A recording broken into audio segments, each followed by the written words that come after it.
offering proper platforms where young people can sit down, use their minds, and in doing so, they can create applications that can help them. This bill, Mr. Speaker, helps to recognize these people. This bill, Mr. Speaker, and I thank Senator Sakaja who has just walked in, gives incentives, gives tax holidays.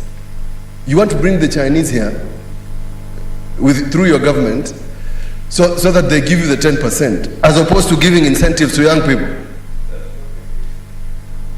There are cadre of people in Kenya, lobbyists, cartels, mafia, whose work is to look for contractors to be offered 10%. But yet, when the young people want to do the certain things that are contained in this bill, we can't give them a tax holiday, we can't give them a tax break, we can't exempt them from taxation, we can't exempt them from the regulations. Mr. Speaker, we can't offer the 30% that is in procurement. Mr. Speaker, the solutions to this country, the solutions even to agriculture, we cannot do agriculture the same way we have been doing agriculture since independence. The solutions are offered in being a little more innovative. And I can tell Senator of Meru that there's a time will come that you don't have to speed with the Mira all the way from Meru and, you know, that sort of thing, it will not work in another 5 years or even less. The people who sell Mira in Meru must become a little more innovative so that we don't have young people dying on the road, speeding as if the world is coming to an end, featuring these people on TV as if they are heroes. It's criminal, the sort of things that they do with full lights. People are dying and you know it. This is the solution. Offer them a platform, give them the incentives, register them, recognize them. The sort of innovations I saw from young people in Makueni because of COVID, if this government was serious, they would have bought those machines from the young people. If this government was serious, they would have asked the young people to even innovate on what all county governments are having problems with: oxygen. What's your point of order, Senator Linturi?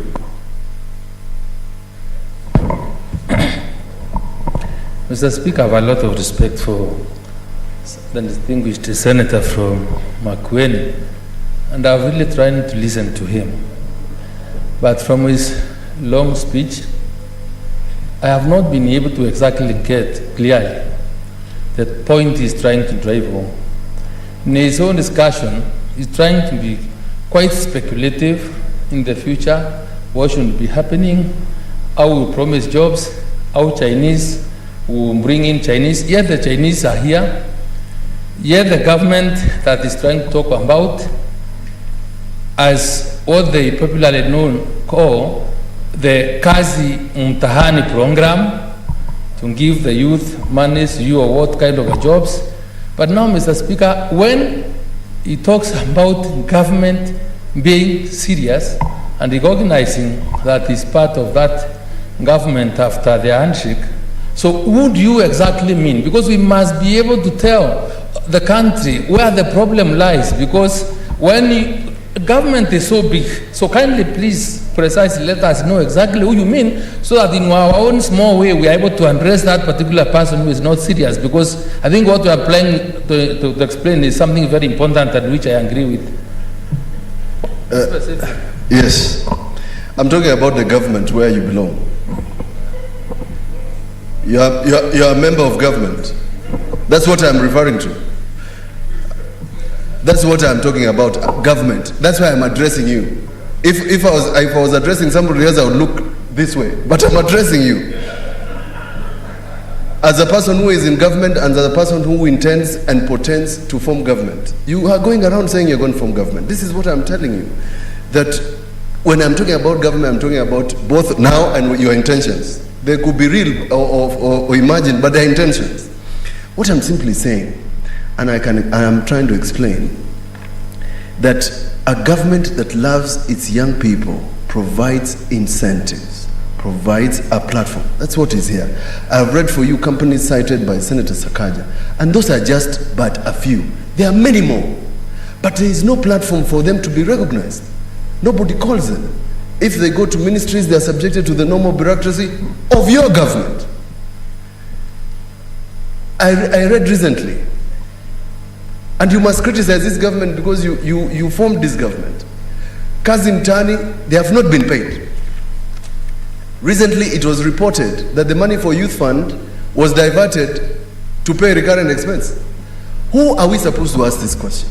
When it came to NYS, which you know, Senator Linturi, what did they do? You know what happened. I don't need to repeat that the solution to Kenyans and the young people, and you have young children, you have adults, some of them who are graduates, is not to give them menial jobs. Senator Halaki, you want to intervene? Oh.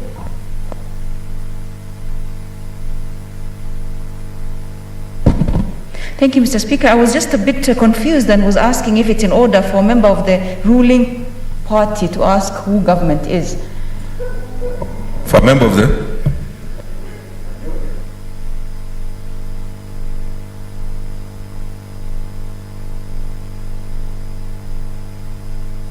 Yeah, you are off mic.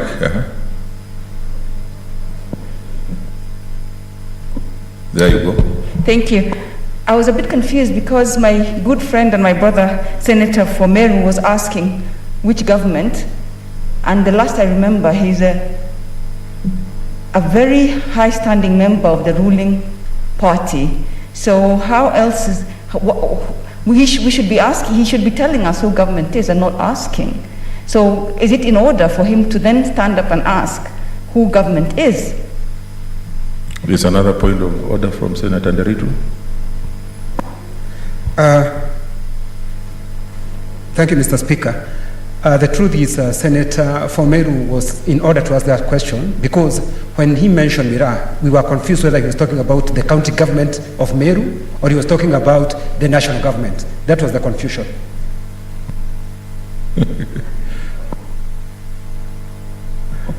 You are out of order, Senator Bashir.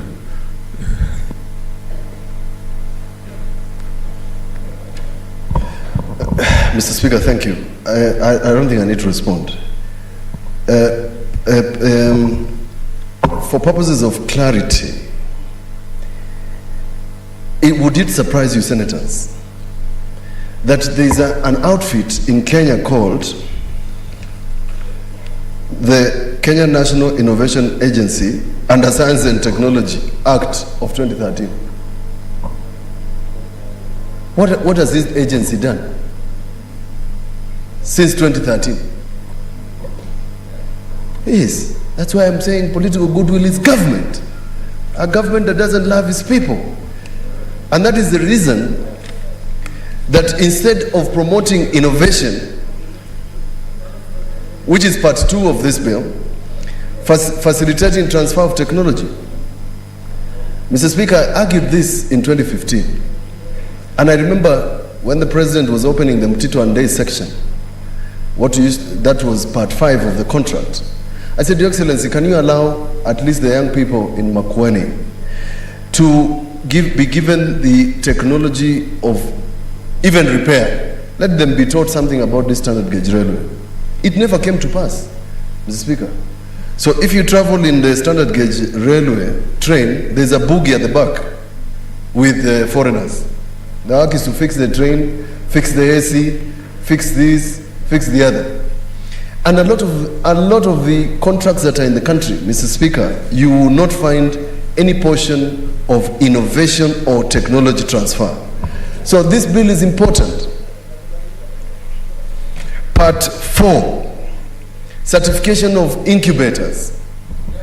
And I was telling Senator Sakaja before you came, I was talking about Sam Gishuru, IHAB. Because what Sam Gishuru was doing or is doing now on Long Gong Road is incubation.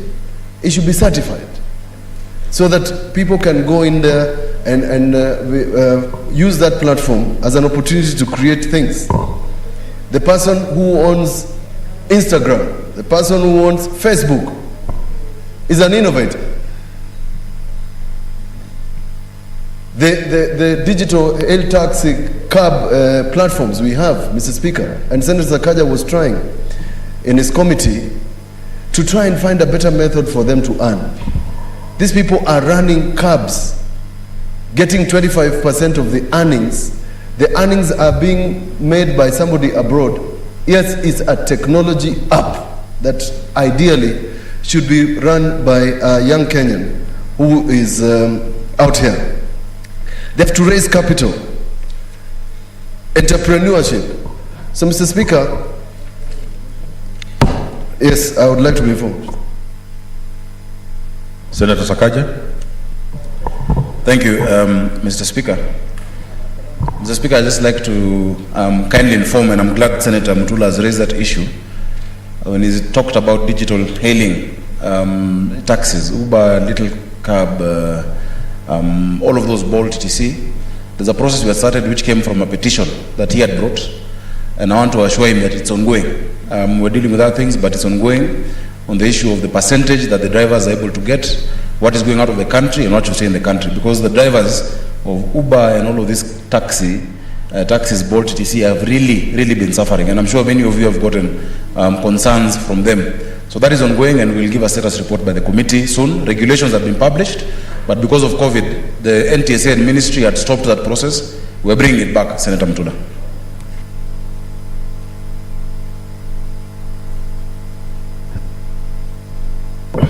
That information is very useful. And lastly, I want to, I hope, Mr. Speaker, that those of us who want to go out there into the counties, including Senator Sakaja, myself, can start this sort of incubations, a hub where young people can sit, Mr. Speaker, and do innovation. Otherwise, Mr. Speaker, the sort of thing that Senator Kipchumba Murkomen is promoting is not innovation, because somebody innovated it a long time ago. So that's not a new innovation. And I hope that we can change the What's your point of order, Senator Murkomen? Mr. Speaker, I don't know what exactly Senator Mutula is talking about, but can he become clear, Mr. Speaker? And if he's talking about the wheelbarrow, Mr. Speaker, is he trying to say that the startup bill excludes wheelbarrow owners and the people from? I thought this is a bottom-up approach. Startup bill is about bottom-up approach economics. That's exactly what I was saying. That you can't tell somebody that a wheelbarrow is an innovation. It can't be, because the person who innovated it at that time most likely didn't anticipate that somebody in the 21st century would use it for either bottoms up or bottom up, whatever that is.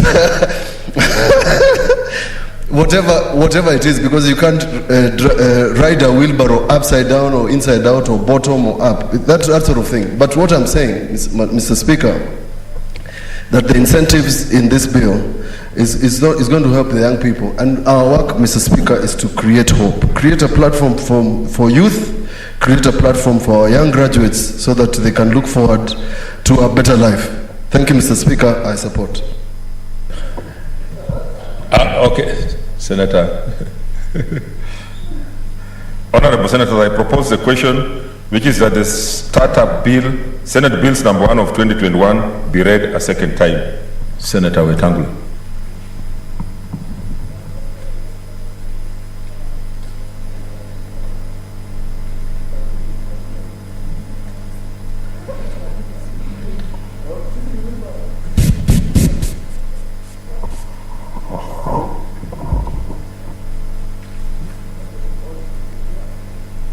Speaker, I beg support. Mr. Speaker, once I said on this floor that the exuberance of Senator Murkomen sometimes reminds me of a child who is touching a toy for the first time in life.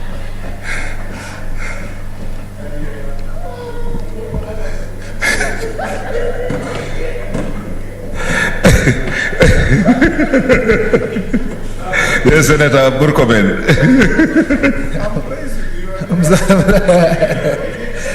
Mr. Speaker, I know why Senator Wetangula is getting at me. It's because of something elsewhere. It has nothing to do with, it's a discussion elsewhere. It has nothing to do with the discussion in this chamber.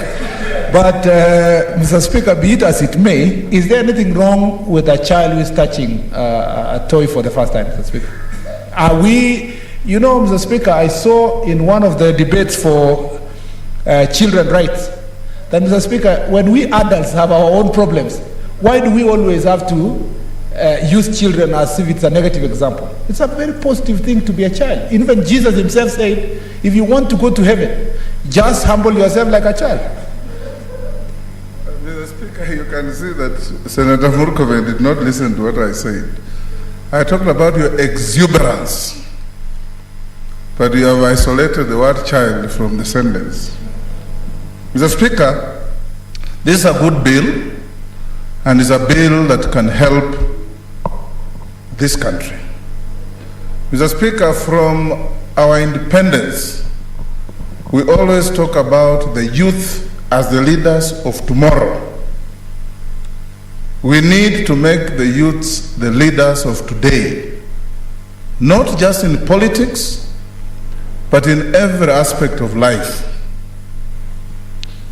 The whole world over, Mr. Speaker, is now technologically driven.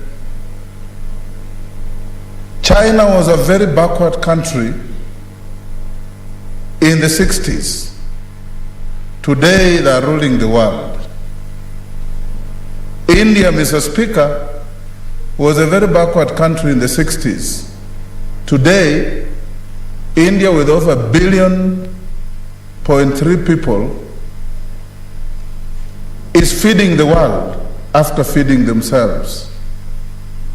Mr. Speaker, when in the early 60s up to 70s, in this country you are considered unfortunate if you are seen driving a Japanese car, because everybody was driving European cars. It had to be a Citroën, a Peugeot, a Mercedes, all those. Today, people pick European cars as a second choice because of technological innovations and advancement in Japan, Korea, and other Eastern countries. Mr. Speaker, countries that have embraced science and innovations have made major strides. 10 years ago, Mr. Speaker, Saudi Arabia, that is 100% desert, started exporting wheat to countries with better climate because of innovation.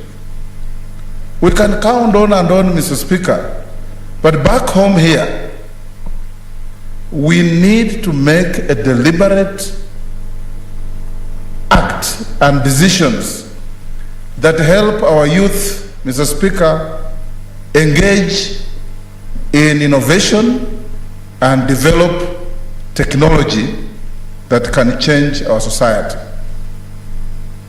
Mr. Speaker, there's a friend of mine who told me his son finished engineering at the University of Nairobi, and when he tried to get him a job, he said no, he wants to go and bring change to farming.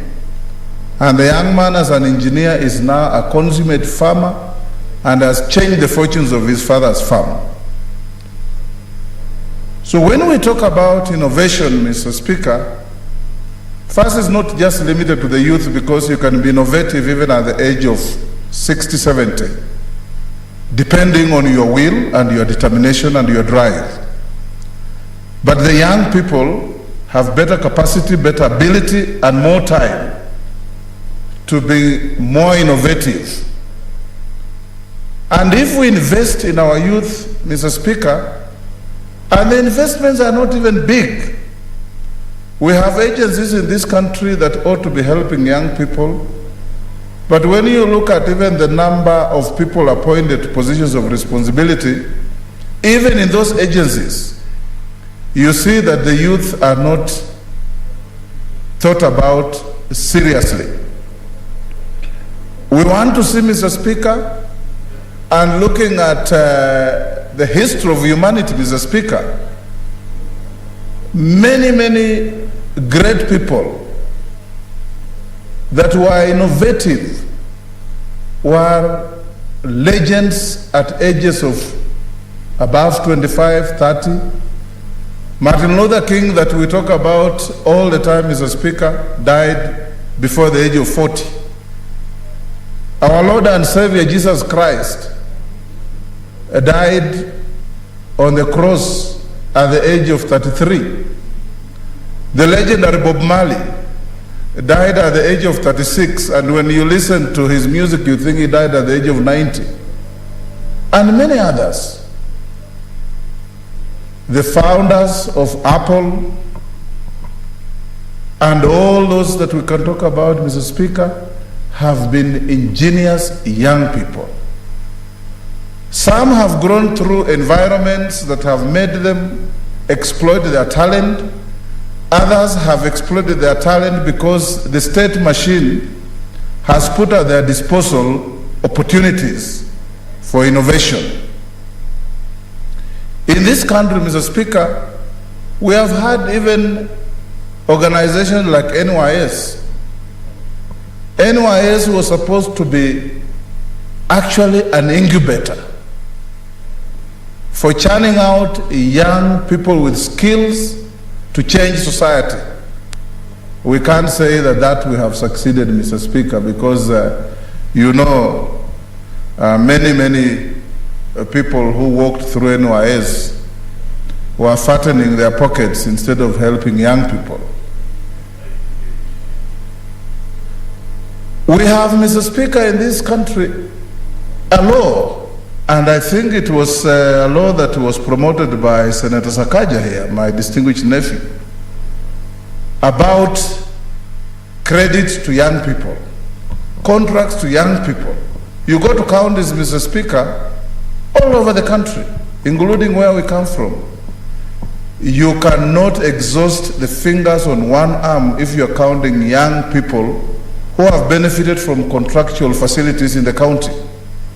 Even where contracts are segregated for young people, you'll find it's old people masquerading as young people who get those contracts. So how will they grow, Mr. Speaker?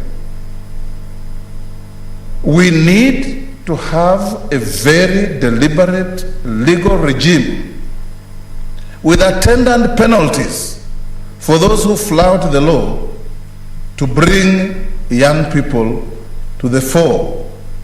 We have a lot of young people with ideas. The young man who invented M-Pesa that is now an international celebrity, I don't think he probably got what he deserved in terms of innovation. But look at what M-Pesa has done in revolutionizing online lending and transfer of money in this country, Mr. Speaker. Everybody is now hooked to M-Pesa. Everybody is transacting cashlessly in doing our business because of an innovation by a young Kenyan. I remember, Mr. Speaker, when we went with President Kibaki to the UN, and Michael Joseph, as then the MD of Safaricom, came to the UN to receive an international UN award for innovation on the basis of M-Pesa that has now been replicated all over the world, and many others. But, Mr. Speaker, because of poor legal regime, nobody will ever remember the young Kenyan who innovated M-Pesa. He probably got nothing out of it. Or if he got anything out of it, it can't be much. Yet, Mr. Speaker, an innovation of that nature, and there are many others. There are a lot of social network platforms for online use that have been invented and innovated by young Kenyans without any support. Now, Senator Sakaja is saying, let's not leave these young Kenyans to be thrown in the deep end, to struggle to swim. Let's help them to get into the pool and be able to help humanity. In doing so, Mr. Speaker, I want to encourage Senator Sakaja that when you want to create and support innovation, what we must emphasize is an enabling environment, attendant resources, Mr. Speaker. This agency that we are talking about, Senator Sakaja, I hope it's not going to strangulate innovation instead of assisting innovation. Because when we start talking about keeping registers and accounting whether you have received any support, for example, if a young person receives some money from a well-wisher in India or in America or whatever, let's not box them into a corner where they now have to go and fill forms in an agency and tell the state. You know, the state has a way of frustrating people, sometimes based on very parochial thinking. You put an agent somewhere and you put there some wicked character who thinks that innovation must only come from his community in this country. And we have had such fellows. So when somebody is sitting in an innovation agency and he comes from the Mlembe nation, for instance, he starts parochially thinking that anybody who comes from another part of the country cannot be innovative. So instead of facilitating innovation, they're killing innovation because of parochial thinking. So I want Senator Sakaja, that clause 6.7, to recast them so that anybody who is given that position of responsibility must be somebody with a national outlook, with a human feeling, a person who should be made to understand that even our brother from the El Molo community can be as innovative as our brother from Nairobi, and vice versa. Then we'll be creating equity in the country. Equally important, Mr. Speaker, is the need to have these innovation support facilities in the counties. When you go to the counties, Mr. Speaker, and I would want us to revisit the philosophy of devolution. And here, Mr. Speaker, the distinguished Senator for Elgeyo Marakwet was right in the center of creating enabling facilities for devolution at its start. And the philosophy of devolution, Mr. Speaker, was not for us to endlessly haggle at the center to take money to the counties, but to enable the counties grow to the level where some counties will not need any money from Nairobi. If you go to countries like Australia and US, Mr. Speaker, in Australia, a territory like Western Australia is much richer than probably the rest put together because of their mining capacity. So they don't need any money from Canberra. California in America, Mr. Speaker, is the 14th largest economy in the world, California alone. So you don't expect California to expect money from Washington. It probably does give money to Washington. And we want these innovations. I would want to see, Mr. Speaker, included in this bill, a national innovation competition so that we bring together counties. Is Isiolo the most innovative county? If it is, what benefits do we accord them to continue leading in innovation? Those that are not innovative enough, they will watch as others benefit from state resources that support innovation. You know, competition breeds the best.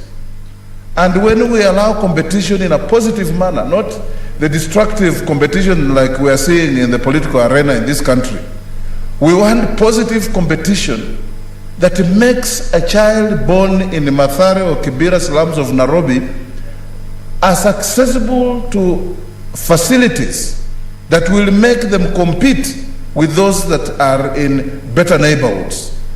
And this, Mr. Speaker, will help.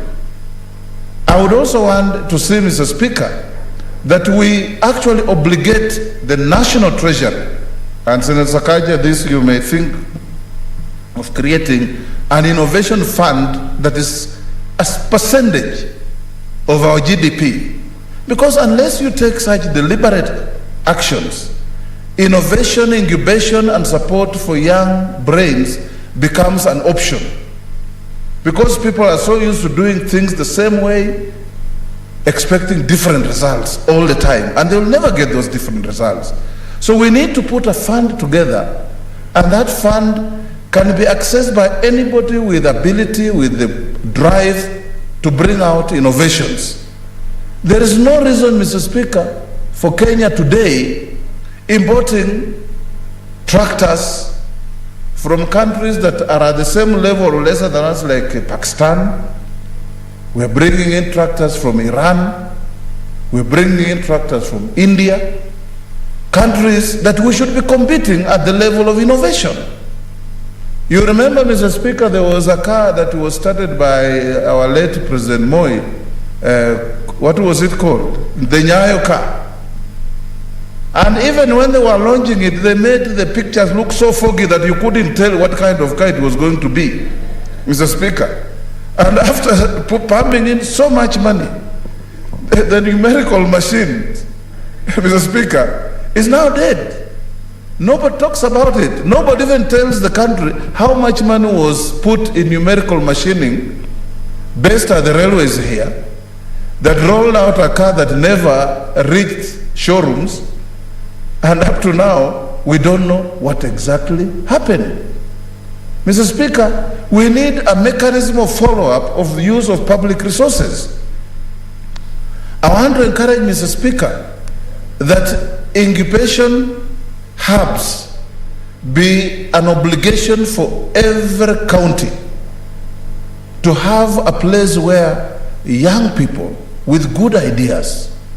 And I want to tell my colleagues across the floor, including the promoter of this bill, Jubilee, then as TNA and what was the other party? URP, they came to power, Mr. Speaker, in this country with a lot of promise for young people. We are the digital age. We are going to give computers to every child in the country. Now they don't talk about it because they know it was a hoax on Kenyans. They told people, Mr. Speaker, of Kenya, they were in the first 1 year going to have an internet service in each village of this country. I don't know if there is internet in the village of Murkomen today, because they were the promoters of this big lie to the Kenyans, Mr. Speaker. To date, nothing. Nothing, absolutely, Mr. Speaker.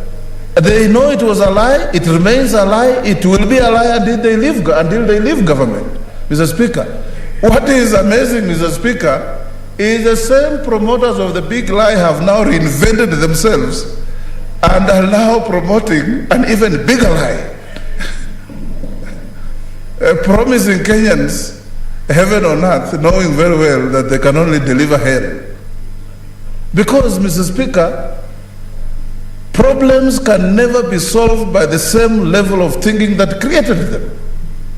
And it's the same level of thinking, Mr. Speaker, that we are just stamping all over, telling us about innovations that are now telling us totally different stories. And in fact, right now, the arguments is based on a fallacy. What's your point of order, Senator Murkomen? Mr. Speaker, is it in order, Mr. Speaker, for Senator Wetangula to keep using me as an example, Mr. Speaker, on failures of government, when, Mr. Speaker, Senator Wetangula has been in government over 30 years, to the highest level of being a minister in government, Mr. Speaker.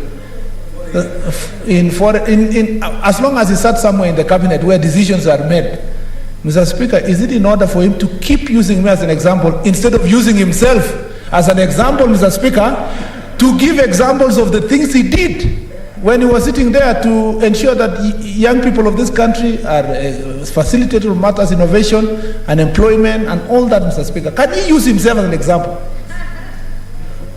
Senator Wetangula. Absolutely, Mr. Speaker. Mr. Speaker, when we came in government in 2002, we promised free universal education and we delivered. these Jubilee characters, Mr. Speaker, came to government. What's your point of order, Senator Murkomen? Senator Wetangula must choose the side Mr. Speaker is going to promote. Time over and over again on the floor of this House, he has been lamenting about the high cost of education in this country.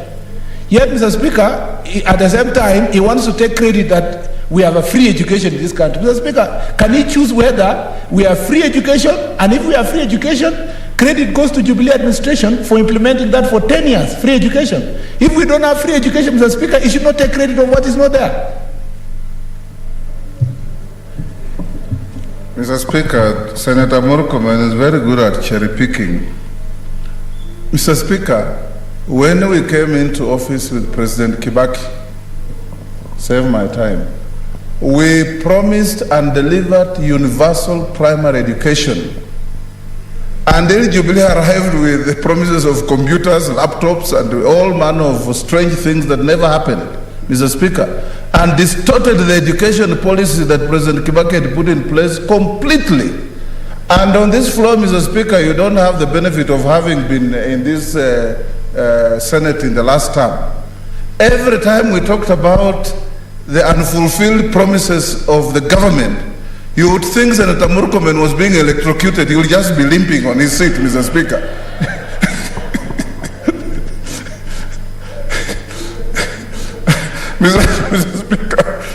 Mr. Speaker, but now the shoe is on the other leg, and Senator Murkomen, you are most welcome in looking at the government differently, the way you do now, and you should join Kenyans of goodwill who are not on your side in bringing change and meaningful change to this country, Mr. Speaker. Yes, Senator Murkomen.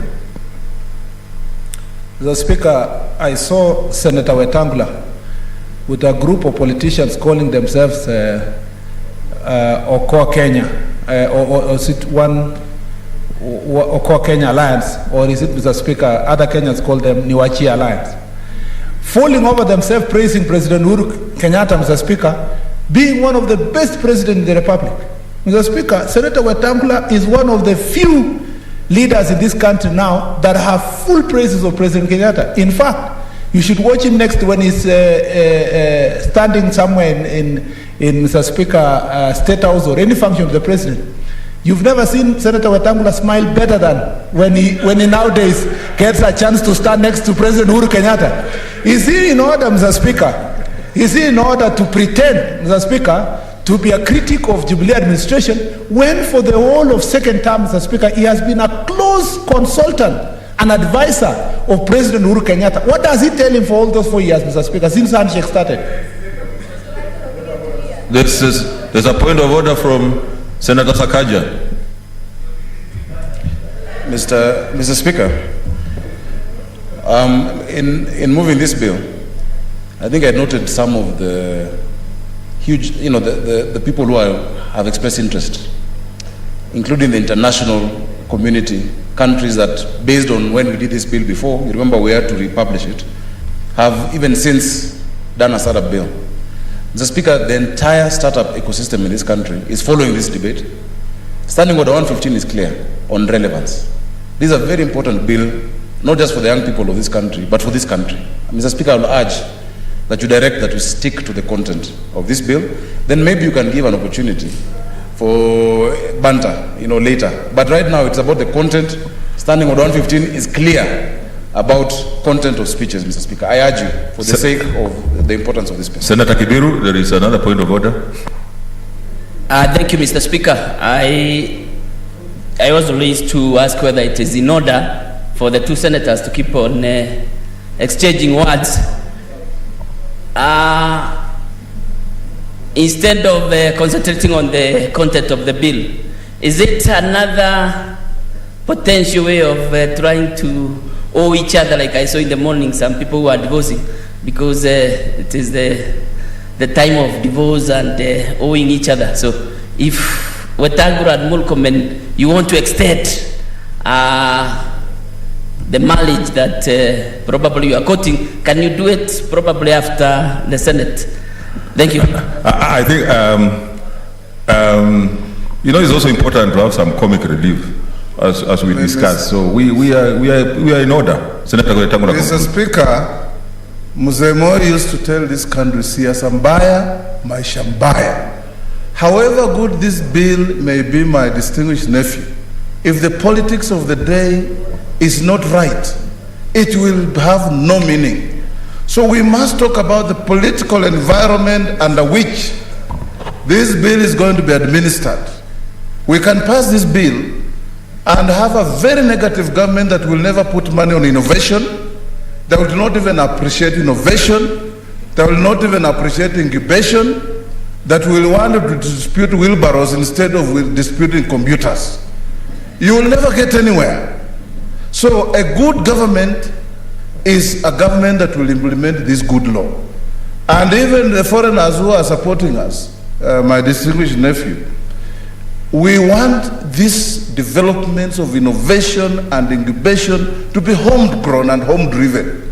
Sometimes when, we get foreigners coming to drive our agenda, some bring us obsolete technology, some want to micromanage us, but the most important thing, Mr. Speaker, I can see my time is running out, is this, that upon passage of this bill, every senator in this house should take it as an obligation to see that our counties embrace positive programs for youths in innovation by creating local budgets.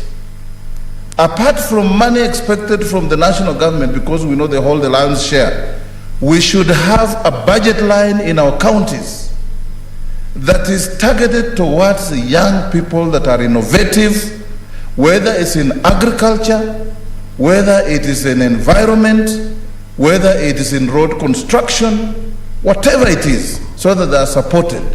More importantly, Mr. Speaker, I want a clause in this bill that the government shall help young entrepreneurs that bring innovative ideas to the fore in helping them register their patents.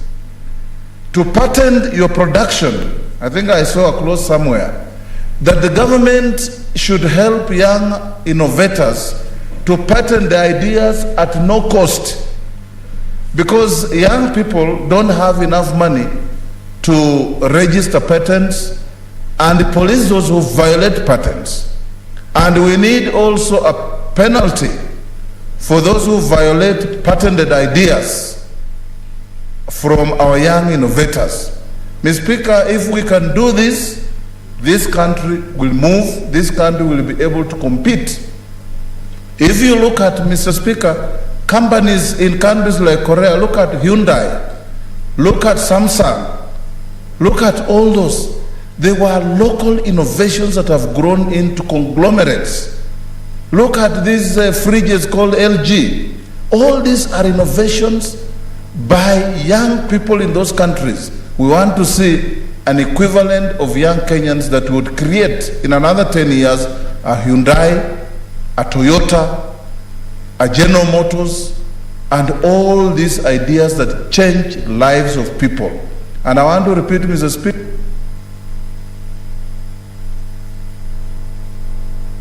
that created them. And we want new ideas to come from a new leadership in this country that will be able to change. Thank you, Mr. Senator Cheriot.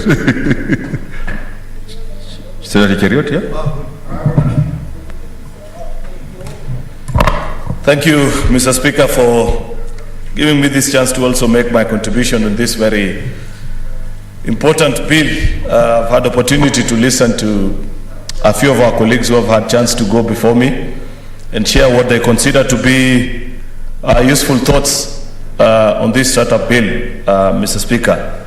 But from the very onset, Mr. Speaker, let it be distinguished and known to all and sundry, Madam Speaker. I know the change, though the chair is vacant temporarily, so I'll avoid making reference. until such a time that you're properly seated, Madam Speaker. But the point is, it is not for lack of sufficient laws that we do not have properly supported startups in the Republic, Madam Speaker. If it is about laws, we have done enough laws. If it is about policy, there is enough of paperwork that have filled various rooms in cabinet on what you need to do to encourage entrepreneurship and startups and ensure that they succeed. The goodwill to implement, Madam Speaker, unfortunately is not something that can be legislated. And I think it is on that point that I agree with partly with Senator Moses Wetangula, that unless there is a change of thinking with the leadership of this country, and when people get the opportunity to lead, that we shall continue as a legislator to generate one bill after the other. Start up this, AGPO the other, I don't know which one for youth empowerment, but at the end of the day, we shall always find ourselves in this situation where young people continue to look at us with serious despondency and continue to question our ability as leaders to rise to the challenge that we continue to face as a nation, Madam Speaker. Madam Speaker, this bill has fairly good proposals, things which I think are slightly different from what exists in various others, youth intervention policy, either by acts of parliament or by, by other policy measures that have been prepared, Madam Speaker, in this country before. But I will focus on, first of all, in my contributions, what I consider to be important highlights of the bill.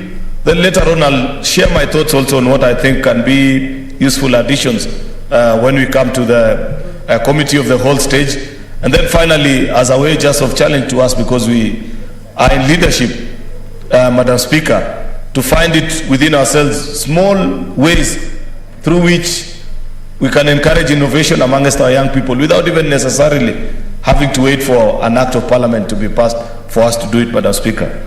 Madam Speaker, I note that the bill places obligation on our national and county governments to establish various incubation programs.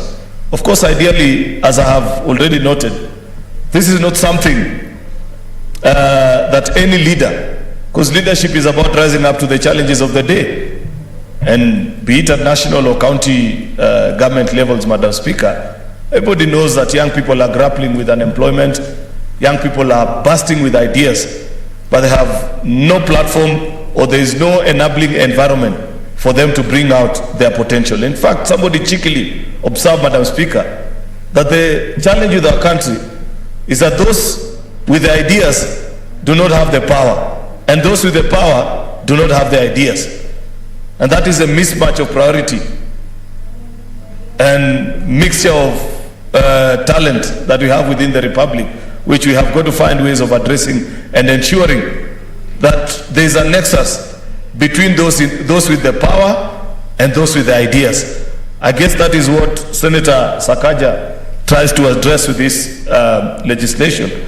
And I hope once this bill has gone through the processes of parliament in both houses and it's signed into law, that many people will take it up to heart and provide the necessary support that is obligated both on government and also in the private sector, because the obligations that are being placed or the legal framework is being provided so that those that want to team up with, say, young people in their innovations can do it without having to run into the various difficulties, Madam Speaker. Madam Speaker, you know, I don't see nowadays a very popular program that we used to have in our primary and secondary schools known as the Science Congress, where students will compete on various innovations based on the practical lessons that they are learning in their either science or physics or any other subject for that particular matter, where people will compete and begin at the inter-school level and rise all the way to nationals. By the time you get to the nationals, the kind of innovations that people used to observe in those Science Congress forums, Madam Speaker, are world-changing. Perhaps the thing that lacked then and the thing that this particular bill is providing for is the legal framework for partnership between those young people that are generating those innovations and those with the money to fund those ideas. Because every brilliant idea, Madam Speaker, at some point struggles. Because on many occasions I sit in my office in this parliament and young people walk because they come to explain to you about an innovative idea, something that they've thought, ways that they can do better certain aspects, but they lack the financial capacity, somebody to back them, and the tools that are necessary, which includes the necessary legal framework for them to have signed on partnerships with people who can help this country meet some of their objectives at a cost that is extremely lower than what mainstream business providers of those services are charging. But Madam Speaker, I know, and we read about this on every other occasions. I read about the other day in the newspapers about young people who are trying to rival the main data service providers who are charging on average, say, 3,000 Kenya shillings for every 10 Mbps per month. And they said we can do it at 700 shillings. But of course, because of the bottlenecks that exist, including some very frivolous laws and regulations that we approve in this particular house on what is a minimum amount you can charge, say, as an internet service provider, such that they end up pricing out some of the owners of these innovations, Madam Speaker, because if you raise the bar or the amount which the minimum amount that they can charge, then it becomes difficult for them to compete with some of these mainstream people, because some of these big companies, they survive because of the economic muscle that they wield and the fact that they can influence policy.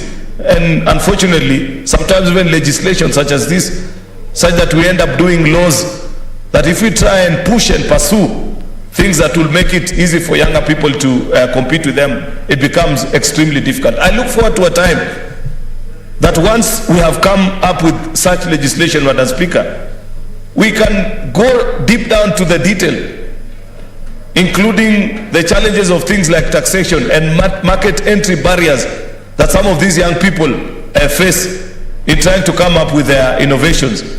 Madam Speaker, I don't know if you know for a fact that even simple things like licenses, that if you are a young person today and you came up with a technological innovation, the license amount that you are required to pay the communications authority completely prices out 99% of the young people of this country. Those are policies that we have made as a legislature, but of course with the influence of the big players in the market. And we've got to challenge ourselves as legislators and sit down and listen. That's why, Madam Speaker, I sympathize when I listen to people when we challenge them and tell them that this time in crafting your manifesto, and Senator Moses Wetangula needs to listen to this because he's as a presidential candidate, there has been a debate lately on how to craft your manifesto. Many people believe that you can lock yourself in a well-furnished, air-conditioned room and come up with all the best ideas on your own, then you just sell to young people. But there is a new school of thought that is emerging, that is saying go and sit and listen, because it's not that the people you are leading don't have the ideas. Perhaps they have even superior ideas to those that are being generated year on year. By the way, Madam Speaker, if you read through the manifestos of almost all the political formations since 2002, you'll realize that it's just plagiarism. Perhaps a change of the party name only, and the formations, one or two things here and there. But it's the same things that we keep on talking about. We haven't sat down and asked ourselves, what is it? What are the tax intervention, for example, measures that if we are to provide in such a startup law? And Senator Sakaja, I know you cannot do this because this is the Senate, but when this bill gets to the National Assembly, we must challenge our colleagues who have jurisdiction on money bills and effects on tax policy on what we can do about the tax regime.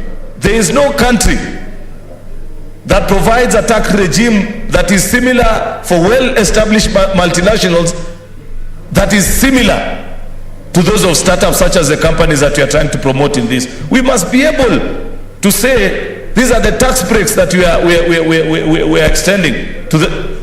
Yes, Senator Sakaja. There is a point of information from Senator Sakaja. Yes, I don't mind to be informed, Madam Speaker.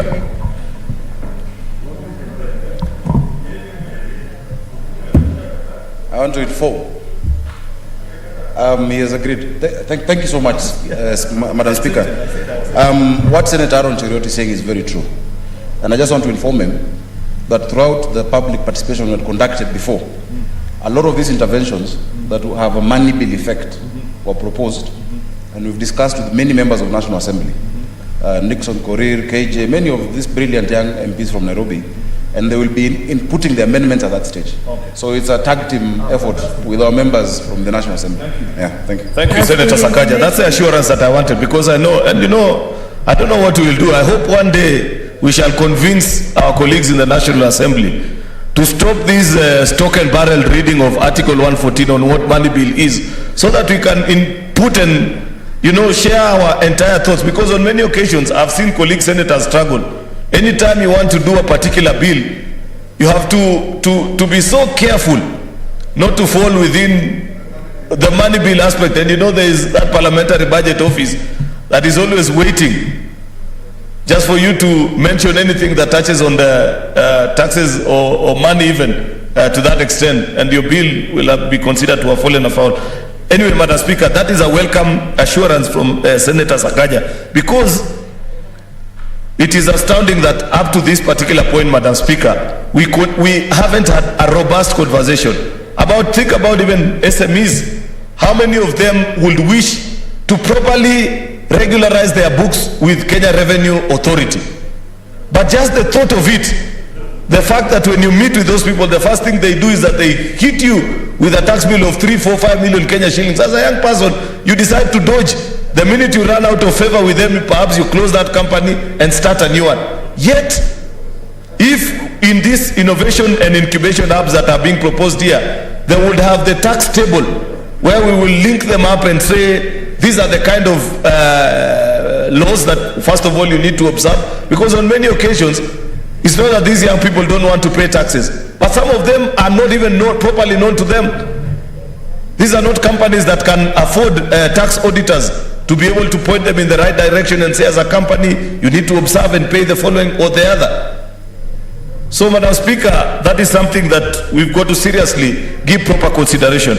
I have seen the bill also, Madam Speaker, provide for the registration of startups and how to provide admission into the incubation program. I hope, as one of the senators who has spoken earlier than myself has said, I think it was Senator Moses Wetangula, this will not be just another government bottleneck where somebody will be walking around. We have government technocrats in this country who think it is their duty to walk around with a big stick trying to find who is not following the dictates of the law. They do not have a facilitative approach to things, Madam Speaker, where if you are to run and find some people who've set up an incubation center, instead of being taken through and told that the law has now changed, these are the things that you need to observe, you'll perhaps find them. First of all, the first point of call is to arrest them and try and charge them in court. That is not the kind of expectation that we expect for this entity, that is this agency, Madam Speaker.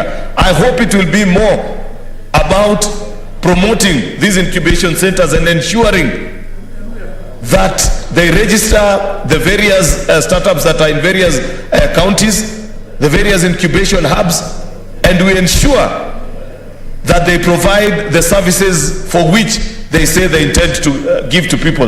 Madam Speaker, I see, is it the yellow or the red light? Your time is up. Time is up, Madam Speaker. I appreciate the time that I've gotten to. Thank you, Senator. Senator Lokorio Betronila Were.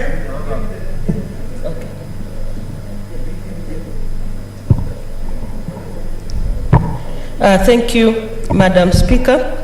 I also rise to support the startup bill by Senator Sakaja, and Madam Speaker emphasized that this bill is very, very important and timely. It had suffered the sibling rivalry between Senate and National Assembly, but now it's back and we need to hurry it up so that it can be useful. Madam Speaker, last week we visited Konza Technopolis by with the Senate Committee on ICT, and the people of the Konza Technopolis, the people running Konza Technopolis, know about this bill and they are eager for it to come out because it's going to help them in their programs and in their plans. They have already set up a data center that is already operational and earning them money. And they are waiting especially for this startup bill to engage very many young people. They have around 15 now who they have engaged to innovate or to come up with certain ideas, and they are waiting for this bill to help them guide. So this bill, Madam Speaker, is going to provide some sort of order and direction in the innovations, especially innovations in the technology industry. Madam Speaker, this bill is also a first. Initially, when it came here, it impressed very many countries in Africa. It's actually the first bill in Africa. And Nigeria came and asked for it the first time when it came to this house, and they went ahead and started the bill based on the earlier bill that Sakaja had brought. And now their bill is in operation, copied from what Kenya had already done. So that is the importance of this bill, that we are moving in the fourth revolution, which is basically ICT. And with that revolution, we require a law that will help guide that revolution or industrial revolution. Madam Speaker, this bill provides a framework that will encourage more growth and sustainable technological development, and will also provide protection for the many innovators through the certification that is suggested in this bill.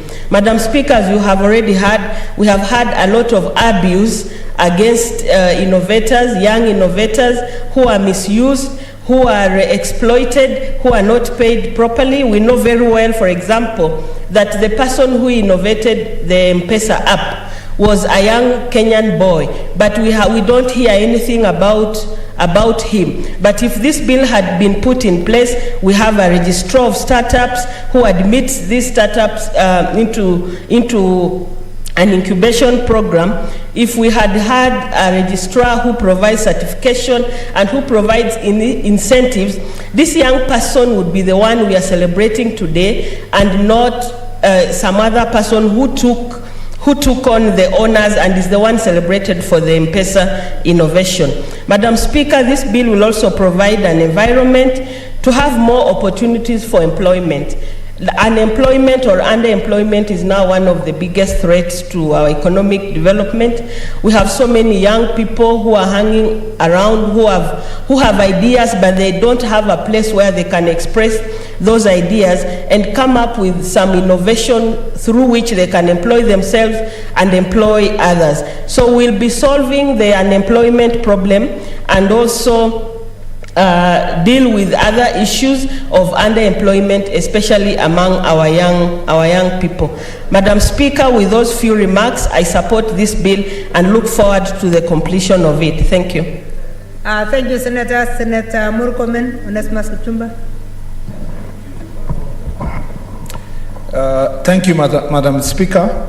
Madam Speaker, this is, first of all, I want to thank Senator Sakaja because he has been consistent in pursuing bills that are useful to young people and particularly matters related to innovation. And Mr. Speaker, Madam Speaker, this is very good. This is a very, very good bill.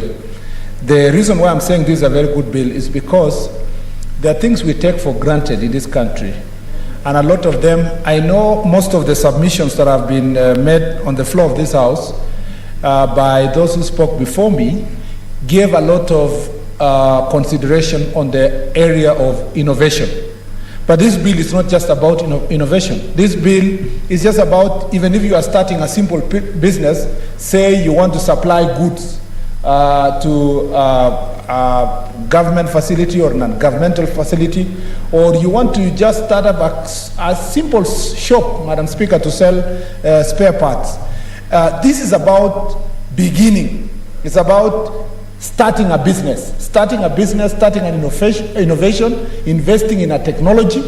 So we shouldn't make it so complex that those people who are watching us will think there is some complex bill that is being passed in the Senate called startup. Startup is just businesses that are beginning, technologies that are beginning, to inventions that are at the beginning stage. And the question every inventor or a business person who is starting business all the time is that, where do I start from? Sometimes, Madam Speaker, people have ideas. They have the real ideas that they want to do agro-business. But the question they ask themselves is that, where do I get the capital to engage in agro-business? Where do I get the capital to start a shop? So the answer that is in this bill, the most important part of this bill, is first of all to say, where do you start from? Which office do you go? Where do you get information? And that's why I really appreciate the fact that the bill recognizes that the agency established thereunder, inside this bill, is, Madam Speaker, going to become a one-stop shop where information on startups is going to be located. Number two, the next question people ask themselves is that, where do I get the knowledge to improve on what already I have? I am thinking of starting a livestock business, but where do I get the knowledge to improve on the breeds of the livestock? Where do I get the knowledge as to, if I start today goat rearing business, where is the market? Where am I going to sell these goats? It shouldn't be so complex, so that a pastoralist who is sitting somewhere in northeastern or in Rift Valley or in the coastal areas must not feel like this is going to be just for elites in urban areas. It must also be an institution that is accessible to every business person who wants to start business, and doesn't have to be the complex business of starting a new IT business. It should also include that livestock farmer in Wajir or in Mandera or in Narok or Kajiado or any part of this country that practice pastoralism, including in Turkana and West Pokot. Madam Speaker, therefore this bill is very useful to the extent that we are going to have an institution established as an agency with trustees whose business is to ensure that this information is available to every Kenyan who would like to start a new business. The third question is, people will ask, then where is the money? How am I going to start this money? Where is the capital? Again, this bill answers this question by establishing incubators, people who are willing to put their money in assisting upcoming businesses. And Madam Speaker, even though we haven't used so much examples from other parts of the world, you know that many businesses in other parts of the world work so closely with research and technology departments in the university. And most of these institutions look out for students who have the best innovations, those students who have the potential to establish good business, and they provide for them capital, or are ready to absorb them or buy their ideas and absorb them to their companies, or assist them to build those ideas to grow to bigger companies. We know that many technology owners in the United States who are based in California, Madam Speaker, most of them even were university dropouts, including the owners of Google, Facebook. Some left university, some studied throughout their university time, but started their business first year, second year. But because they have an enabling environment, a government and private sector that recognize the importance of startups, their businesses were able to grow to become multinational companies and in investments that are beneficial to many of us, including in this great republic. Madam Speaker, I think borrowing from or picking from where Senator Cheriot left, the problem is not the law.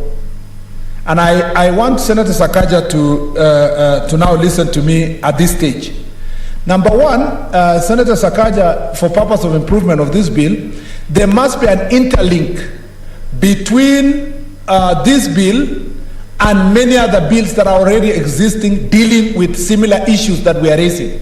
For example, what is the relationship with this bill and the provisions of the science and technology law and institutions that are already established in the bill?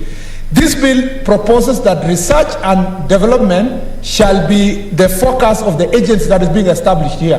But what happens to the science and technology institutions that has been established under the Science and Technology Act, which is actually the National Council for Science and Technology, whose responsibilities are to assist researchers translate their research into innovations that are consumed in the marketplace. Madam Chair, that interlink is very important between this bill and the Science and Technology Act. The other issue that must be looked at is the link between this bill and the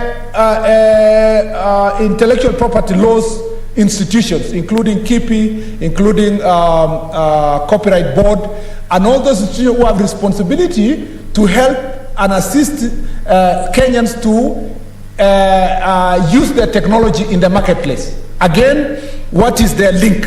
Because if we don't do this, Senator Sakaja, my fear is that we will create another parastatal, another agency, and then create another bureaucracy, which takes a lot of administrative overheads with an MD, with many vehicles, with agents, and these people are creating and opening offices all over the country. You will find out that every year we will be giving such institution 300 million or thereabout, because I've worked in a parastatal before as a director. And you will realize that the overheads are about 200 to 300 million.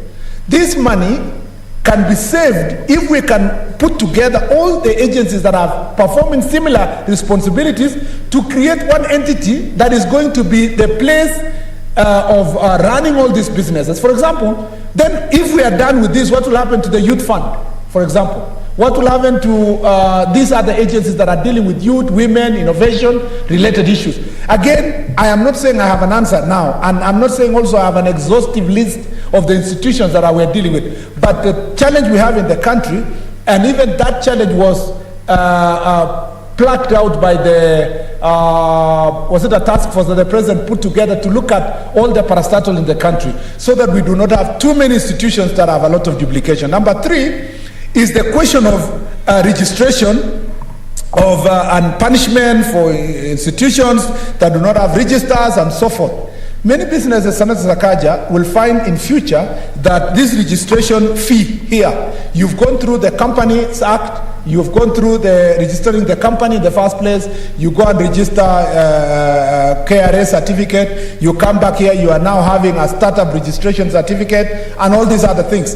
Again, can we look at all the certificates that are required under the program that is being run by the Ministry of Industry, which deals with the question of the cost of doing business in Kenya? So that then again, we do not provide another layer of bureaucracy that will make the cost of starting business expensive, because you have to go through a startup institution, but at the same time you have to go to companies for registration, among other layers of institutions. Senator Sakaja, you have an intervention? Yes, I'm willing to be informed. Okay. Thank you, Madam Speaker. Indeed, Senator Murkomen read my mind, and what he's saying is taken care of. Number one, there's no new agency being created. We're actually focusing on the already existing Kenya National Innovation Agency, Kenya. So that is where the focus is. Then number two, it has linked up with the Science and Technology Bill, including some subsequent amendments that are being made to that bill. So there's that linkage, because I agree, our solutions are not in creating too many organizations which use much of the administration cost instead of focusing on the intended recipients. So on that one, I agree with him, and it's already taken care of in this legislation. Thank you. Good information. Thank you, Madam Speaker. Again, I thank Senator Sakaja for acknowledging that these suggestions are not without merit, and that they are taken care of, and they will be taken care of at the committee stage. Finally, Madam Chair, we must make it clear also that although we have a startups bill and an agency dedicated to startups, it is a startup does not become a startup because it's been registered under this act. I don't know if Senator Sakaja understands me here. So that People can still operate with their startups beyond this. They can still have incubators in the private sector without necessarily coming through this bill. That those people who are going to promote other businesses, whether it's non-governmental, whether it is government, whether it is partnerships, whether it's private businesses, whether it's international business companies that want to assist certain businesses grow in other parts of the country. We do not want to create, Senator Sakaja, a situation where if an international investor or a non-governmental institution or intergovernmental institution would like to assist startups in this country, businesses that want to come up, innovations and technologies that want to come up, that someone will tell them, you cannot finance this institution unless you are registered under this act or unless you go through this agency, because again, it will create the unnecessary bureaucracies that will be put in place. The last thing is to say that, and to agree with Senator Wetangula and Senator Cheriot on the question of government and the duty of government in ensuring that this succeeds. Madam Speaker, if you've had, I know Senator Wetangula used to tell me here that towards the beginning of this term of Jubilee administration, I continued going further and further, Mr. Speaker, Madam Speaker, from the center. And I like using the example that I'm the outer ring of the onion, outer layer of the onion ring. And Madam Speaker, since Senator Wetangula now is in the inner layer of the onion ring, Madam Speaker, I'd like to suggest to him that they should take advantage of this 1 year that they have been in this general partnership with the administration of Jubilee to ensure that startup businesses are also assisted as even they wait this bill. But as soon as we finish the elections of 9th August 2022, those of us who are selling the manifesto of the Hustler Nation, Madam Speaker promised the people of Kenya that we will move away from the economic theories of trickle-down economics, Madam Speaker, to a bottom-up approach, a new way of thinking, where the government will put more focus, Madam Chair, on assisting startups, assisting small businesses, assisting Mama Bogas. I was being given a good story by the Deputy President yesterday, Madam Speaker, about a lady who visited him after they met with the lady in Machakos. That lady left only, the Deputy President confessed that he gave that lady 10,000 shillings. They met at the marketplace. And the lady who sells Boga, Madam Speaker, said a capital, a stock was only about 2,000 shillings.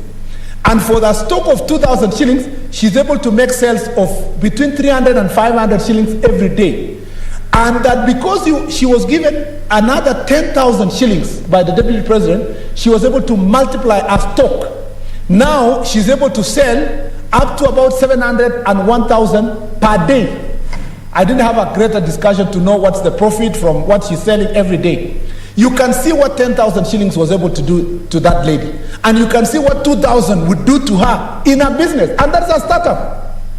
What we are talking about in the bottom-up approach of economics is to identify and assist Mama Bogas. Those people who are selling car parts in Grogon, those who are selling border or motorbike parts across this country, those people who are trading in livestock, we want to assist them to ensure that they add greater value to their business so that we incubate our businesses across the country from bottom to go up. And I'm saying this and emphasizing because Senator Sakaja over the weekend was in the company of a person who was confusing bottom-up approach economics, Madam Speaker, with bottoms up, which is usually in China, it's usually called campaign. When people are having a drink on the table and enjoying themselves, they will say bottoms up, which means you empty all the bottle of the wine glass. That is different, Madam Speaker, from the bottom-up economics, which is an antithesis of the trickle-down economics of Senator Wetangula and others who have been in government since 1990s. We are saying it is time. We cannot do things the same way and expect different results. We are not saying that, Madam Chair, that if today I was participating and working in certain government as a supporting caste, that tomorrow I can't have my own ideas. President Mwai Kibaki worked with President Moi as a vice president for 10 years, and thereafter as a minister of health before he resigned in 1992 to run for president. For those from 1992 to 2002, when he became president of the Republic of Kenya, nobody asked President Mwai Kibaki, why didn't you implement those policies that you have when you are vice president of Daniel Toroitich arap Moi? But when he came to office in 2002, he was able to transform this country because he was now the driver at the seat. We are telling the Kenyans that the opportunity next year will come for you to choose now the hustler and the hustler captain as him being the driver, and we are going to change. And this change is coming from the experience and the understanding we've had for the last 10 years in the Jubilee administration, and we believe that trickle-down economics that is being sold by our competitors, Madam Speaker, will not change this nation. This nation will not be changed if we can invest in startups, if we can spend from down up to ensure that this country is Senator Pareno. Okay, sorry. Madam Speaker, when I heard Senator Cherargei, Senator Murkomen talking about the hustler nation and asking that we have a choice to make a choice and while voting next year, I was wondering whether it is in order for him to be campaigning for the hustler nation in this floor and at this time. Madam Chair. Senator Murkomen. Madam Chair, I understand the struggle of Senator Pareno. Her political party got lost, Madam Chair. Senator Murkomen, I wanted you to respond to whether you are campaigning or you are making reference. That is exactly my response. That's exactly my response. Madam Chair, I'm saying Senator Pareno was running a very, very huge political party and actually as a director of elections. But I understand her confusion at the moment because since this handshake, she doesn't know whether she's in government or she's in the opposition. But for those of us who have a clear mind of the policies that of the future, Senator Wetangula put it very well, that the people who are listening to us here and debating about this startup bill will want to have the confidence that we have the proper political will for the implementation of this very important bill. Another point of order from Senator Pareno. Madam Speaker, he is even making it worse. He's saying for those of us who has a clear mind, is he suggesting that some of us, especially me, does not have a clear mind? That is a suggestion that he's the only one who has a clear mind in this Senate.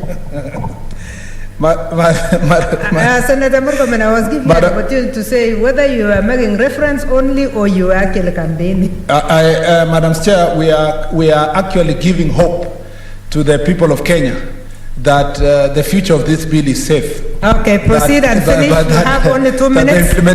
Its implementation will be achieved when the hustler nation takes over. And Madam Chair, to just emphasize to Senator Pareno that I have no issue with her understanding of what I said, but I just empathize and sympathize with her. And I wish she had clarity of mind on what they are going to do if they were to be elected to run this country. And Madam Chair, so that's why I'm saying, and Madam Chair, you know all of us who are here represent a particular brand of ideology and politics that usually does not escape the people of Kenya when we give our contributions. And on behalf of the Hustler Nation, I'd like to tell Senator Sakaja we'll support fully this bill. We'll work together on the amendments that are therein. And Senator Sakaja, you do not belong to those of bottoms-up approach. I want to welcome you to bottom-up approach economics for the benefit of this country. I thank you, Madam Speaker. Thank you, Senator. Senator Inima Gertrude Musurube. Thank you, Honorable Speaker, for giving me an opportunity to support this bill. And I would like to start by thanking Senator Sakaja for coming up with a bill like this, a bill that is going to ensure that we're utilizing the brains that we have in this country, Honorable Speaker. From many years back, from the 1880s, we saw people coming up with innovations like communicative devices. The communicative devices we are using right now are not things that we have just come up with now. But in the 1880s, the times of Graham Bell, when he just invented the telephone, we started from a long time.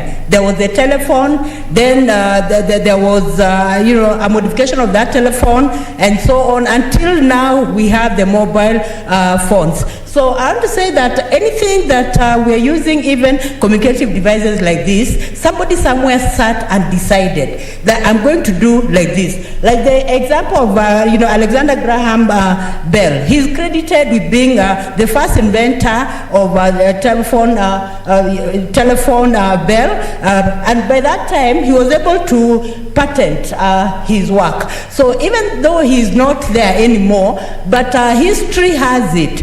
We can read him in history of the many things he has done, of the invention that he did, up to where we now have the mobile phone. So we have a chronology of the upgrading of the communication systems and all that. When you look at also other devices like the radio, we did not just come up with the radio like this. Somebody somewhere sat and decided that he's going to come up with a communication device. And we saw somebody like the German physicist, that is Heinrich, has in 1886, coming up with the first device that was radio. First of all, he was able to study this. And then an Italian decided, Marconi, in 1895, to invent the radio that was eventually commercialized in the 1900s. So I have to say that it all starts with innovation. An individual can move mountains. The brains we have are actually God-given. So I have to say that I commend Senator Sakaja for coming up with this bill, because it will help us identify the many young brains we have, the many innovative brains we have in this country, and see how we can utilize the brains in order for these brains to eventually help us as a country.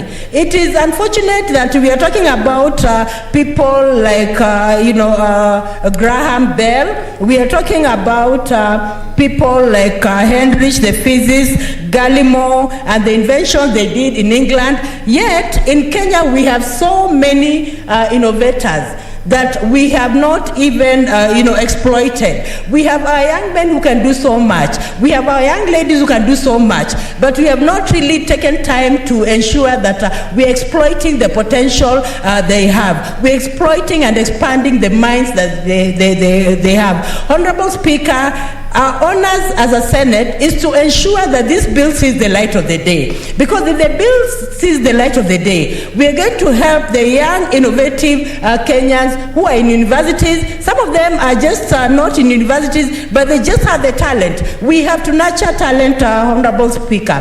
There are some people who are just gifted. They are God-given, they have the God-given gifts. They can just sit down and even make a plan for you of how you can get money. And some of them have not even gone to school on how you can become an investor. Some of them have not, gone to school. But how can we ensure that we are harnessing the potential that they have?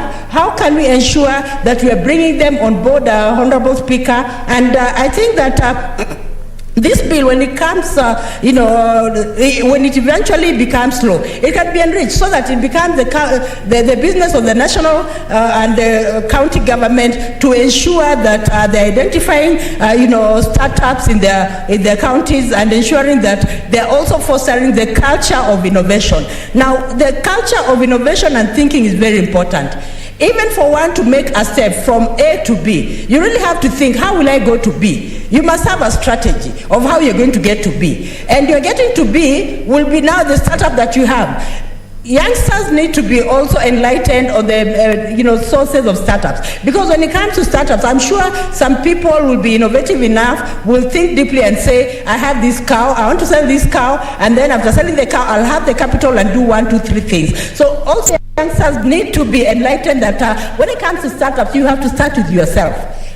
The monies you have, the collateral you have to really think think through and look at how the collateral you have will be sustainable in order for you to have an impact. Honorable Speaker, when we actually foster the culture of thinking deeply, we can have also people coming up with their own projects as startups, thinking through and then coming up with their own projects and eventually having big companies and even hiring people. So startups can be a way of also generating income and also generating wealth, Honorable Speaker. I want to say, Honorable Speaker, on the floor of this House, when it comes to creation of wealth, when it comes to employment, it doesn't have to be that you must be in a white-collar job, Honorable Speaker. Even Juakali people, they come up with innovations which can actually really trigger employment, which can actually, sour the economy of this country. So, Honorable Speaker, I'm happy that the bill also speaks on the county governments to ensure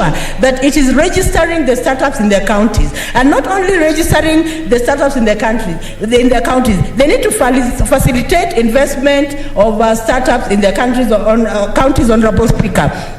Honorable Speaker, sometimes when you look at children, there's some children who will not go through school. When you take them to academia, they'll cause problems because they know that they're gifted elsewhere. They may not get it academically, but they can really be a source of even wealth creation, employment, if the talent they have been nurtured, if the talent they have been grown, if the talent they have also been utilized so that they're also given the startup to utilize the talents they have, Honorable Speaker. So I want to say, Honorable Speaker, that this bill is coming timely at a time when we are saying, yes, we can make it in life, not necessarily through education. We are talking of TVET. Look at TVET. We are saying that when it comes to transition to university, it doesn't, transition can be 100%, but the 100% can be through TVET. Those students will say, I don't want to go to academia, but I have the skill. So if that skill can be nurtured in TVET, maybe a child is very good in plumbing work. Naturally,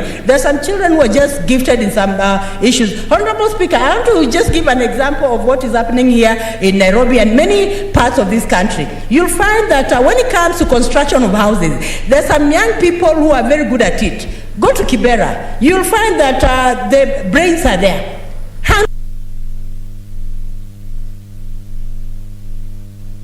University, Honorable Speaker. But what they lack is just the startup. They have the knowledge, they have the hands-on, and even these engineers, some of them from universities and renowned universities, when they take a contract, they will not even be able to touch that cement, but they'll order someone, they'll employ people. Those people they employ, they have their hands-on. Without them, that engineer will not succeed. Honorable Speaker, we must look for a way of nurturing people's talents. We must ensure that the people who are talented benefit from the talent they have, Honorable Speaker. And I want to say, Honorable Speaker, that even this bill is going to really break down the issue of brokers. When it comes to issues I'm talking about construction, you'll find that these people are good. Some of them are very good plumbers, and yet they have not gone to school.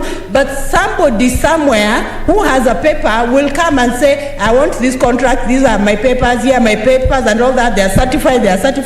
When it comes to production of the work, they're not able to produce. They have to go to that person in Kibera. They have to go to that person in Kawangware. They have to go to that person in the slums who actually has hands-on, but he does not have the startup capital. Honorable Speaker, county governments need to identify those people who have hands-on, but they do not have someone to help them in order for them to really begin. Because, Honorable Speaker, once they begin, they can go very far. They can create jobs, Honorable Speaker. Even when it comes to welding, Honorable Speaker, go to even county governments. You'll find that there are people who are hands-on. When it comes to welding, they can do so much. They're not going to school, but only that they are gifted, they're talented, that's where their passion is. Honorable Speaker, these are people that you must identify. Because once they're identified, they're facilitated, they're helped to register their companies, then they can be a source of creating employment, Honorable Speaker. As a country, we're talking about job creation. You and I have a responsibility of creating jobs. We do not have to apply in order to get jobs. We do not need to all apply to the civil service, Honorable Speaker. There are some people who naturally can create jobs, but they do not have the startup capital. So if these people are facilitated, they have the startup capital and they create jobs, it will be a boon for us as a country. It will be actually good for us. So, Honorable Speaker, I'm happy that this bill that Senator Sakaja is coming up with is also speaking on issues of promoting an enabling environment for the purpose of ensuring that startups are there, and those who are also starting up businesses are also protected, Honorable Speaker. I want to say, Honorable Speaker, establishment of startups is very important, and establishment of a conducive environment is very important, especially when it comes to coming up with a project and ensuring that the project thrives, Honorable Speaker. The goodwill of those in the environment is very important, Honorable Speaker. When it comes to registration, people who want to come up with businesses and they're doing it for the first time, then they should not have a difficult time when it comes to registration. Sometimes you find that the monies may be involved when it comes to registration. But sometimes even the county governments can just look at people, the talent they have, once they've identified them, and decide to waive some of these, because it doesn't cost much, just waiving the registration licenses. Because this person, when he does well, then he's going to also create employment. Honorable Speaker, I want to also talk about a grace period that the people who have started up their businesses should be given. When it comes to issues of tax, KRA should not be fast in taxing people who have just started up and growing. There should be a limit so that there's a grace period of about maybe 7 years to allow this person to thrive, Honorable Speaker. Because if the person thrives in his business, he will be a plus to this country. He will employ others and will start also other businesses in other counties, and that will also create employment, Honorable Speaker. Honorable Speaker, there are millions of Kenyans naturally who are just talented, even without a force at all. But we find that they're helpless. They have no one to help them. They have no one to hold their hands. But this startup will ensure that they are given some grants. And there's need, Honorable Speaker, for even young people to be given grants to start up. Because you'll find that young people want to do something, but they're helpless. They actually don't know where to start from. Honorable Speaker, I just received a phone call where someone was telling me, I want to start this project. I want to start this project X years of shoe shining and all that. He had a number of things that he wanted that I support. But Honorable Speaker, there is need for the government to put mechanisms in place to ensure that these Kenyans who really desire and are actually desirous to begin a business are supported so that they can begin a business, Honorable Speaker. Because if they're supported to begin a business, then they'll become productive members of this country. We are looking for a situation where we have everyone being a productive member of this country so that everyone is adding to the economy, Honorable Speaker. And even as I talk about issues of startup, I will not forget persons with disabilities, Honorable Speaker. Persons with disabilities, and most of them have no way of beginning a business, Honorable Speaker. There is need for even the National Council to increase the amount of money that it gives to persons with disabilities to begin a business. And even apart from that, it should just be an automatic warranty that you have a disability, you do not have money to start a business, then you should just be given the capital to start a business. Because in that way, you will not be a burden to the society, you will not be a burden to the country, and also nationally, you'll be adding to the economy of this nation, Honorable Speaker. And I know many persons with disabilities do not even know how to start, Honorable Speaker. And even in all county governments, Honorable Speaker, even when county governments are giving stalls for people to start their businesses, they should allocate some stalls for persons with disabilities, Honorable Speaker. And it should be at least a percentage that when it comes to businesses, persons with disabilities will know that county governments are concerned about them. They've been given stalls to start their businesses, and not only business, Honorable Speaker, not only stalls, Honorable Speaker, they should be given also some money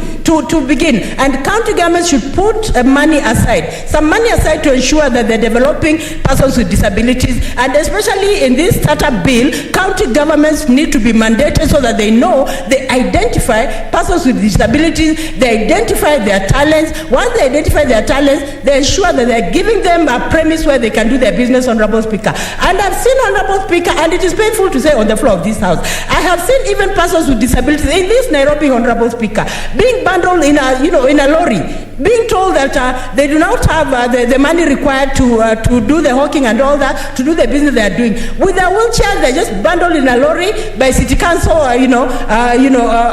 by city council people. It should not happen. In a country where we say that we actually want, everyone to be equal, we should ensure, Honorable Speaker, that even as you're talking about issues of startup, we ensure that persons with disabilities are given preference in county governments, that they're given priority in county governments, that county governments ensure that they are allocating this amount of money, and they said that this amount of money will go to persons with disabilities first, so that others can follow, Honorable Speaker. A country that is able to take care of its persons with disabilities is a credible country, Honorable Speaker. And I want to say, Honorable Speaker, our country is credible, but some people who are sitting in those positions are insensitive to issues of disability, Honorable Speaker. And I want to say, Honorable Speaker, this is a good bill that should see the light of the day.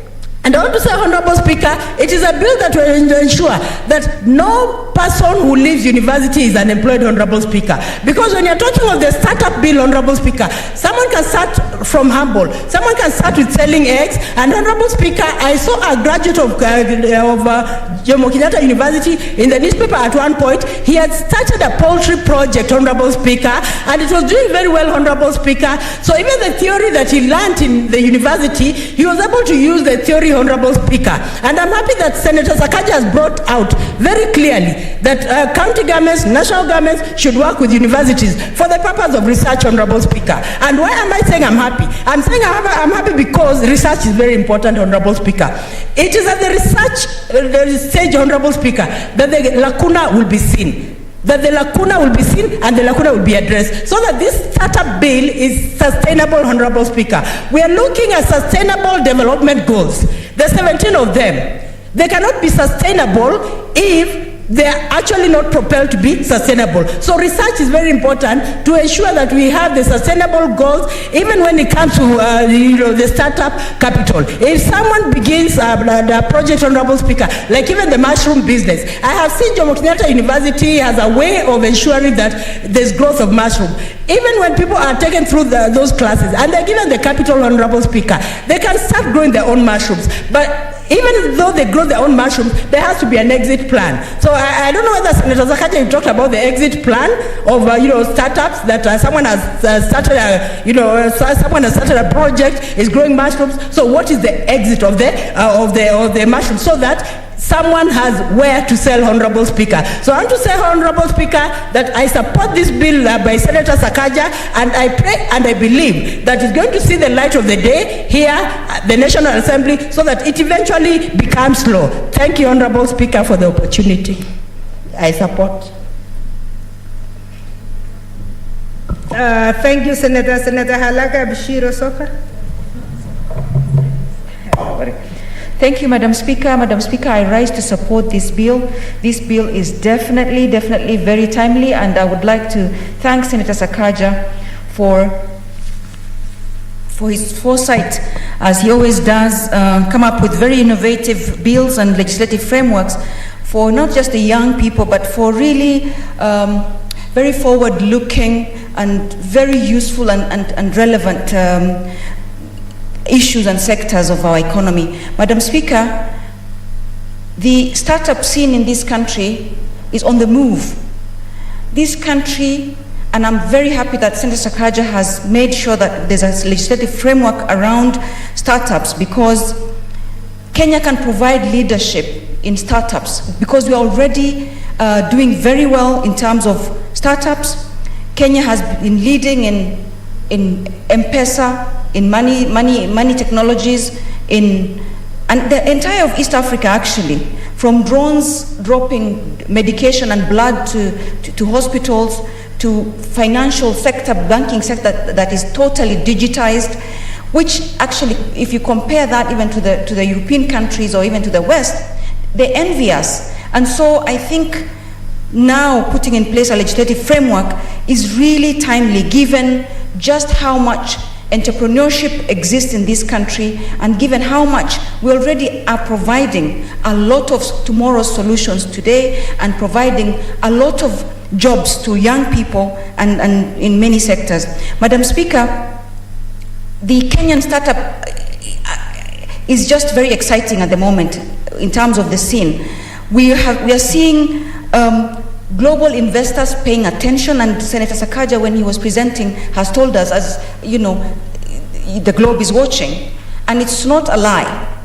When Kenyan legislators are discussing issues of startups, especially tech startups, a lot of international investors, a lot of angel investors, a lot of development partners are watching as well. And why are they watching? Because there's something in it for them, Madam Speaker. Madam Speaker, we have a lot of advantages and a lot of strength in this sector. We have a population that is very young, that has access to mobile technology, that has access to other technical expertise, that is now converting this technology into solutions that are going to make sure that our economy will soar, and that we will provide jobs, and that we will reduce poverty. And so I'm really impressed by this bill. And when we look at the problems that exist in the startup sector, problems such as access to finance, problems such as intellectual capacity or property challenges of high cost and bureaucracies and uncertainties around that, problems such as access to markets and high taxation regimes and registrations, this bill takes care of almost all of them, if well implemented. It takes care of the framework within which startups are going to find finances. It provides for frameworks which will link our startups to international global networks that are going to provide much needed finances, much needed incubation, much needed investors, much needed promoters and strategic partners that are going to provide growth for our startups.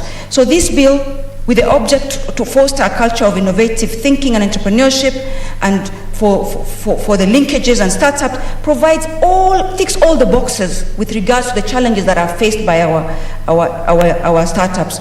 Madam Speaker, in just the last couple of years only, we have had our startups such as Cellulance, CarePay, M-Copper, leading the way in the energy sector, in the telecommunications sector, in the finance sector, and in fact, globally and even on the continent, regionally, whenever Kenyan startups go into any discussions or bid for any financing or any technological expansion or scale-up, Kenyan investors always come tops.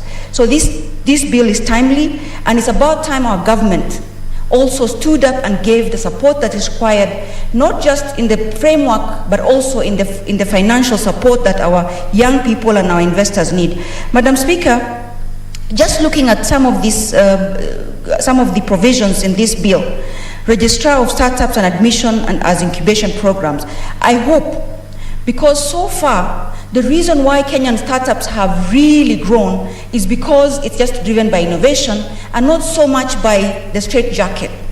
I'm happy that this bill has tried as much as possible not to be very prescriptive, but if there's anywhere, Senator Sakaja, that you find there are very many subsections of what needs to be happening in terms of registration or in terms of admission into an incubation program or in terms of financial expansion and scale-ups, please let's make it as flexible, as nimble as possible, so that then we don't have an undesired consequence of a legislation that then stifles innovation.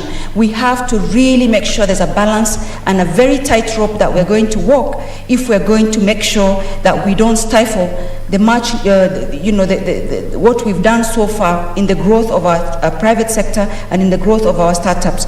Madam Speaker, I have been blessed enough to have been part of the entire journey of financing of startups in this country. I at one point was fundraising for telco companies that were supposed to provide medical services to the Red Cross system and provide solutions for that. And what I have learned, Madam Speaker, is that there's so much money out there. So much money out there. And because now our government, through our legislators such as Senator Sakaja, are putting in place the right frameworks, you will be amazed at how much money this bill is going to unlock for our local startups, how much technical support this bill is going to unlock for our local startups. But that having been said, let's make sure that the bill doesn't take the trajectory of prescribing a lot of steps and a lot of things and a lot of requirements, then which then we may have what may be a counterintuitive approach to doing this. I thank Senator Sakaja, and I encourage him to make sure that at the committee stage, any risk to stifle innovation, any risk to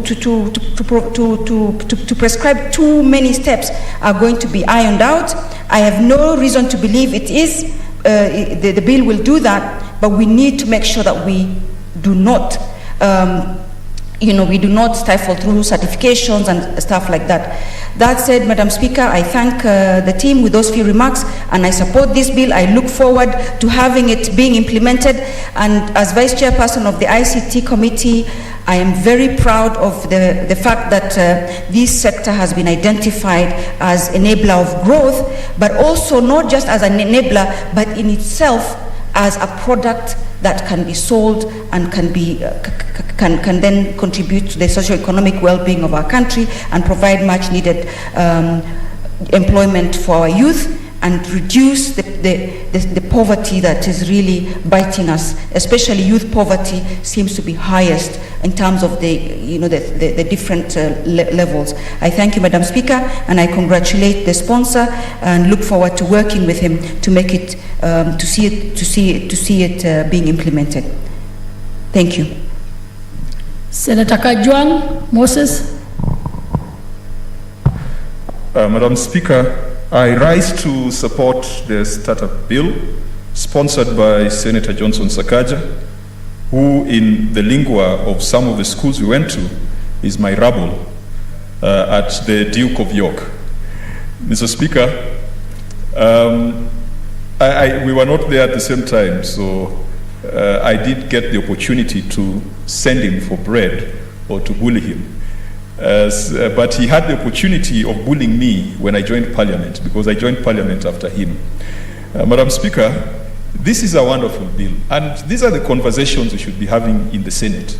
They say that this is a house of elders, but the ideas that come here will tell you that being youth or being elderly is just a matter of perception. It's all up there in the brain. Kenya has been called the Silicon Savannah. And out of Kenya, out of this savannah, a lot of ideas have flourished. And in the brief Senator Sakaja shared with us, he has mentioned organizations like Cellulant. And many people might not know what Cellulant does, thinking that it's just an aggregator for payment solutions. I've had the opportunity in my past life to partner with Cellulant through the company I was working for then, to come up with a weather index-based insurance program that was reliant on technology. How it worked was you would provide agriculture insurance to farmers. And agriculture insurance is vulnerable to rain. It's vulnerable to weather and climate. But we installed devices that would then measure the precipitation, measure humidity, measure the temperature, and if it fell below a certain threshold, then we would provide compensation for the farmers.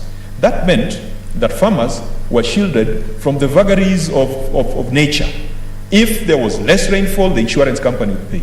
But that could only be enabled through technology, because it's not just a matter of observing, looking at the clouds and saying that it appears that it is too hot.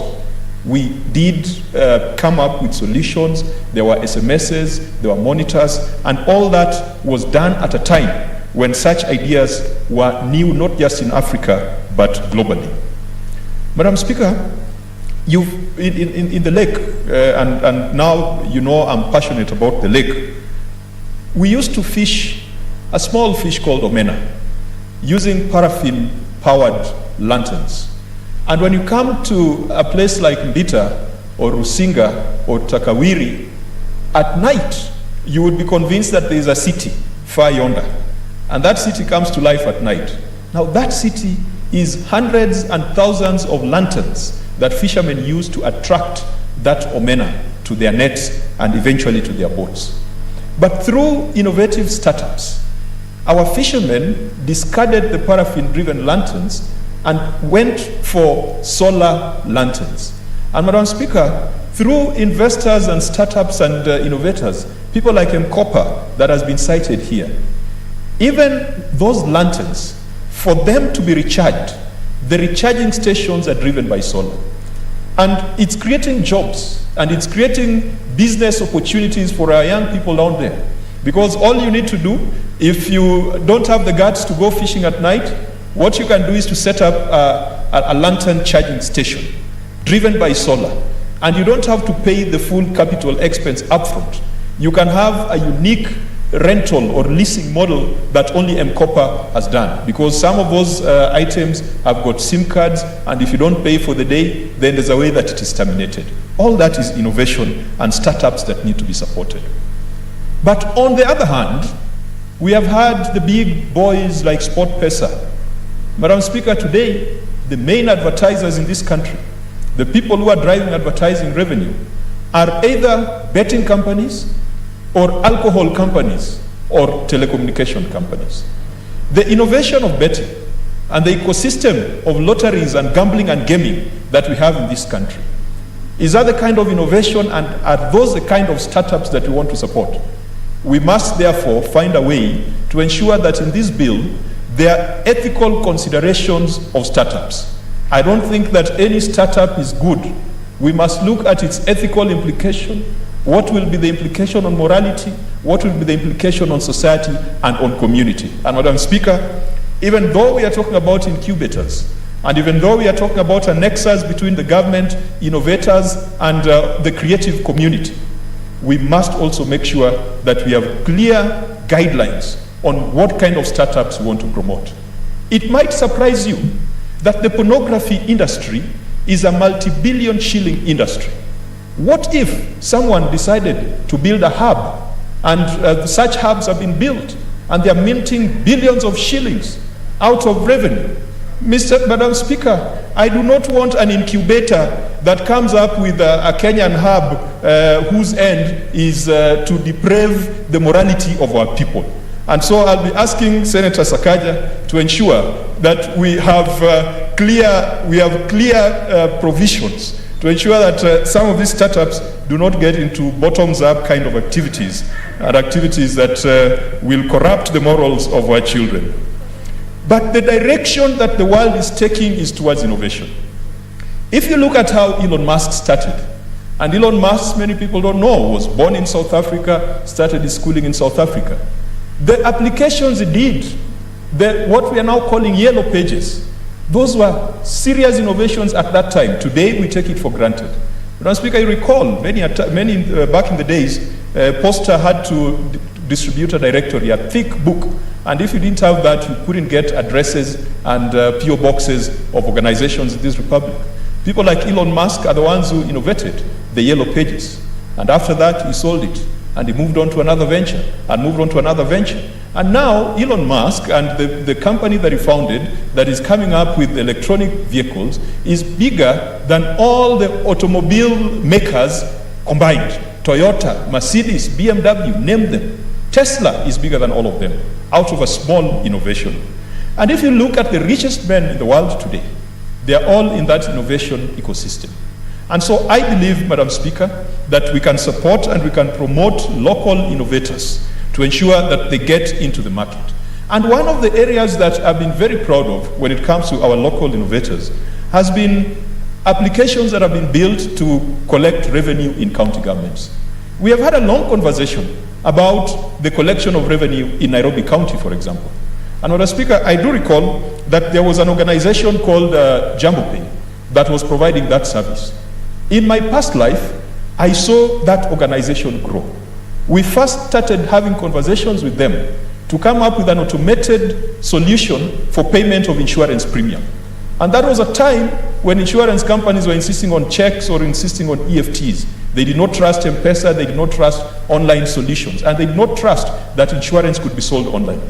From those small ideas, it grew into a huge conglomerate, Madam Speaker, so huge that people, of course, there were genuine concerns that were raised even by the Auditor General on some of the operations and some of the loopholes that existed in that system.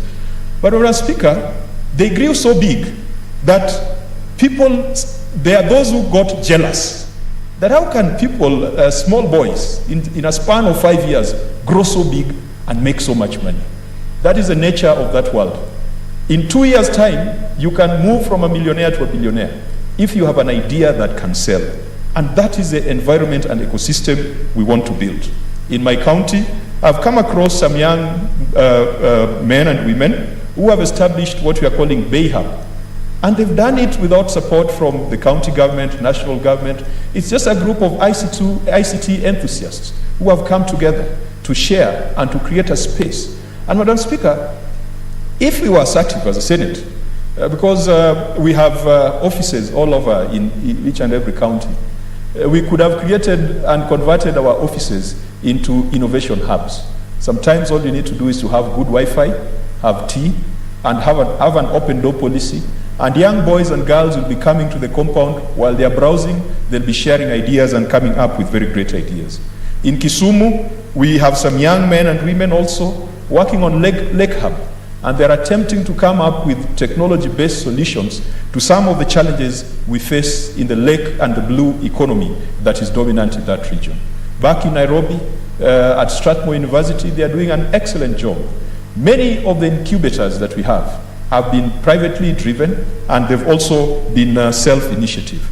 And I think what Senator Sakaja is trying to do in this bill is to ensure that there is clarity in the legal framework for establishment of incubators and for support of incubators. We are talking about the establishment of an innovation agency. We are talking about a registrar of startups. And these are very good ideas. But I also want to agree with the rest of my colleagues who have spoken that sometimes you don't have to overregulate.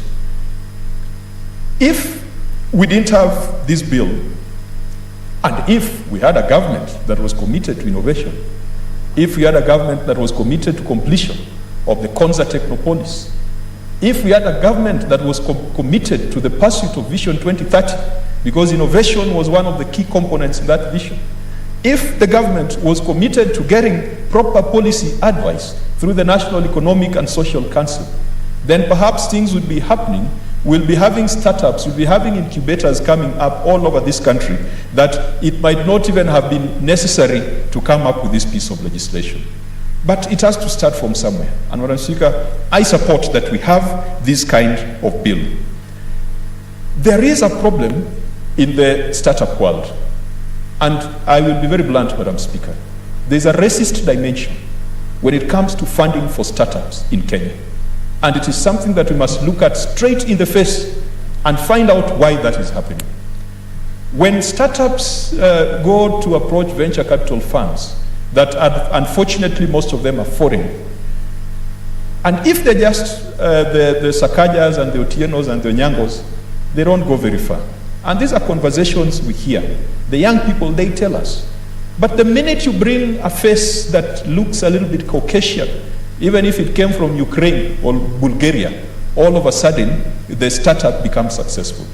Just look at the profile of the startups that have managed to raise millions of shillings in terms of support for their ventures.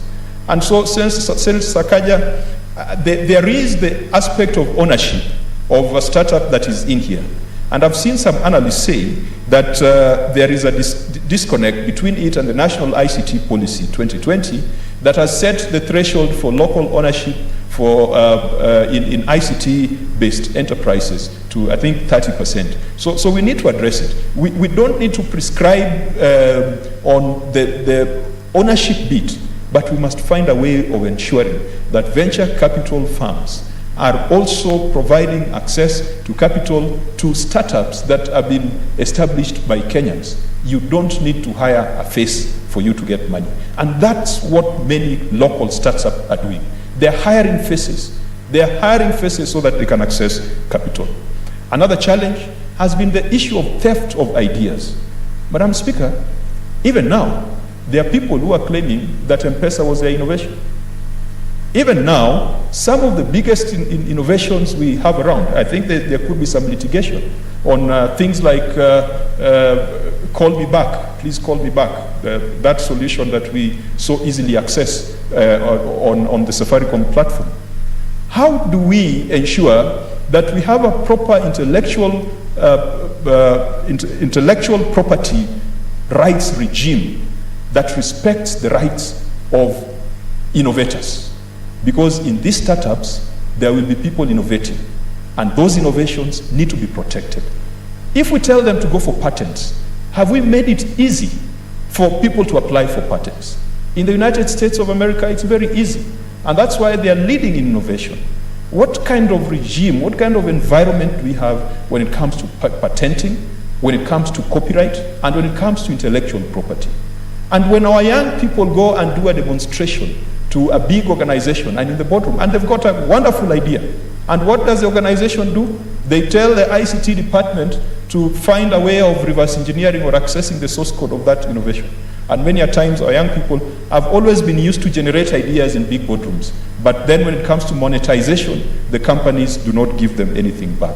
Those are two very serious challenges that young people have been going through. But also, in terms of funding, Madam Speaker, the Innovation Agency here is saying that we'll find out the funding and financing requirements for incubators and startups. But you find that venture capital firms and even some of the established institutions that are supposed to be providing credit to startups like this, we had the ICDC, we have the proposed development bank that has been a story for far too long. Can we also encourage the establishment and the growth of venture capital firms that then just focus on the innovations that will be coming from these incubators? Madam Speaker, I would wish that in defining what a startup is, it has been defined, but there is a technology component to it. But if we look at our environment, yes, not all problems will be solved through technology, even though technology is one of the most efficient ways of solving our problems. If I was to come up with an organization that is building solar panels, will that qualify as a startup within the provisions of this bill? If I was to come up with a startup that is just doing dryers for fish, because right now, the women in my county, once they catch omena, they have to be laid on the ground for them to dry in the sun. Now, through that, there is infection. If I came up with a mobile dryer for omena, will that be considered a startup? If I came up with a mobile dryer for maize, so that maize farmers do not have to suffer aflatoxin infection for their maize, will that qualify as a startup? Let the definition not just be ICT oriented, because some of the problems we have, Madam Speaker, can be solved through light industries. And light industries in rural areas are the ones that are going to move us to the next level. Can we qualify them? Or is this bill only going to cater for the switched on youth who can get Wi-Fi access in Nairobi, in Kisumu, Mombasa, and the other capitals like in Nakuru? Madam Speaker, I support this, but I do believe that there could be a few other issues that could be looked into. For example, even issues of regulation. I'm sure that we could also be using regulatory sandboxes to deal with issues that have not been captured in the bill, because regulation is easier to come up with.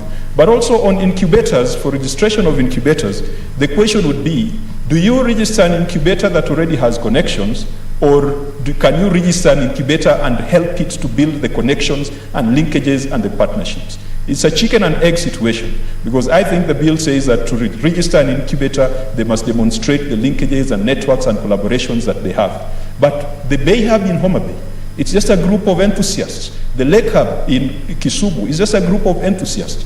You might allow them to operate and to get a footing and to get support and funding before they can build that vast network of collaborators and supporters.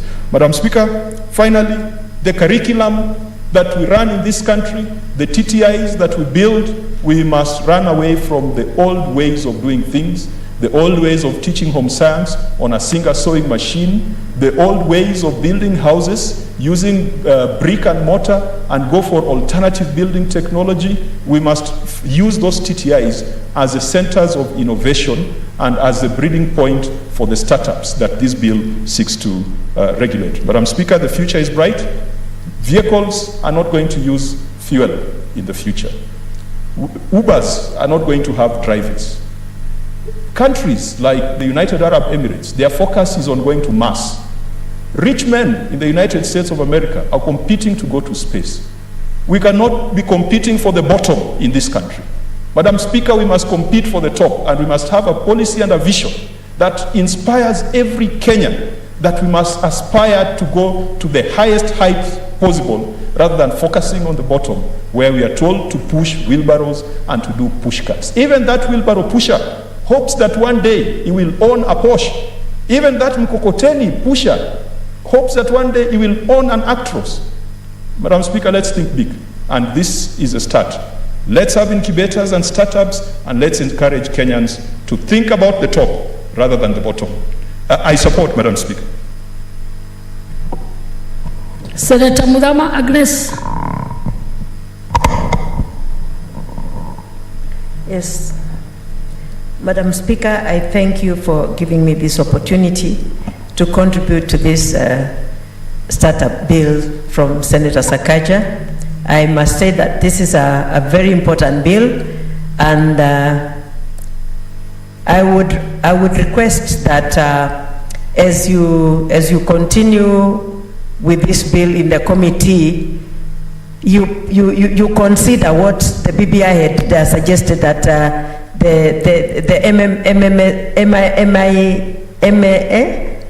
IMS, the young innovators, be given the holiday for 7 years, so that they can 7 years holiday from tax, so that their business can grow.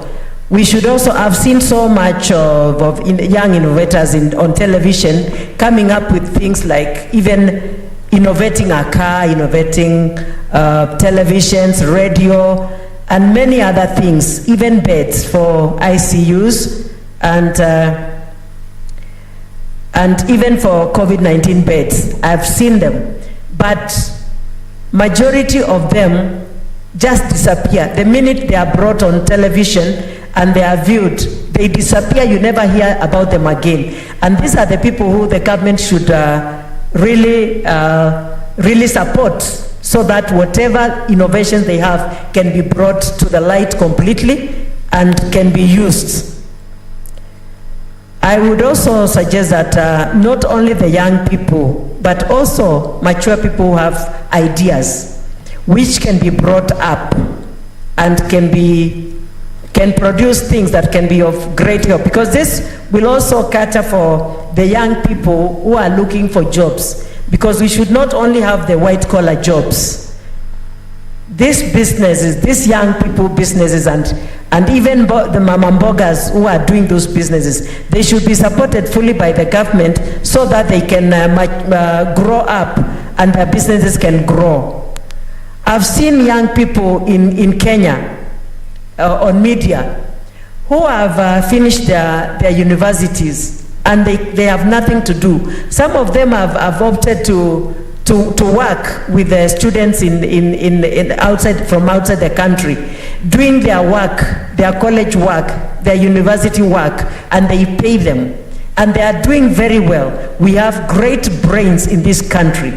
If only these great brains can be given platforms to release what they have in them. The incubators that Sakaja's bill is talking about, incubation areas for them to bring out what they have and be supported. They are running to other countries and be misused by people who are not even paying them what they should be paid, because here in our country we are not giving them the support that we should give them, and we are not standing with them and encouraging them. And many of them, when they come with these innovations, they are stolen by others. I've seen even artists, they come up with songs, and those songs are stolen by others who will go and record them like they are the ones who have done it. And the originator of the song, the artist, loses whatever he wanted to do. So all this should come in there, Sakaja, not only with IT, even artists. They should be protected, and whatever they do, even these people who run, yes, athletes, they should be protected and supported fully. I've seen some innovators who were honored from outside. And I don't know what our country is doing for them. You'll see somebody innovating something here, and somebody from outside picks it and honors these people. Why can't we be the ones first who are honoring them, to encourage them, to motivate them so that they can continue? Many of them are discouraged because whatever they do is never recognized by anyone.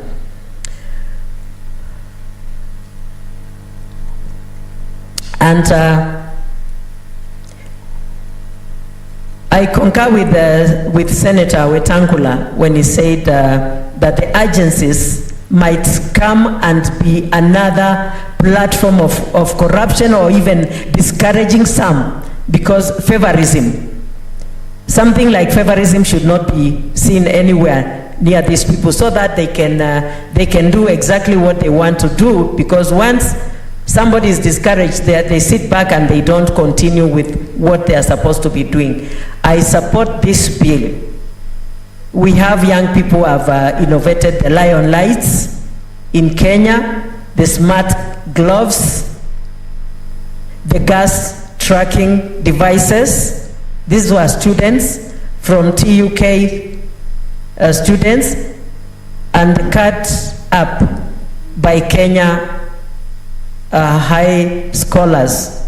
These people should be encouraged, and they should also be given platform for media platform, so that whatever they are doing, other children will see or other young people will see, and they'll be motivated also to move to that direction, because there are those who are not gifted in learning, but they are gifted in crafting and making things. So if they are given platforms for adverts, this will really encourage many others. I pray that this bill will find the light of the day, and I congratulate you, Senator Sakaja, for this bill.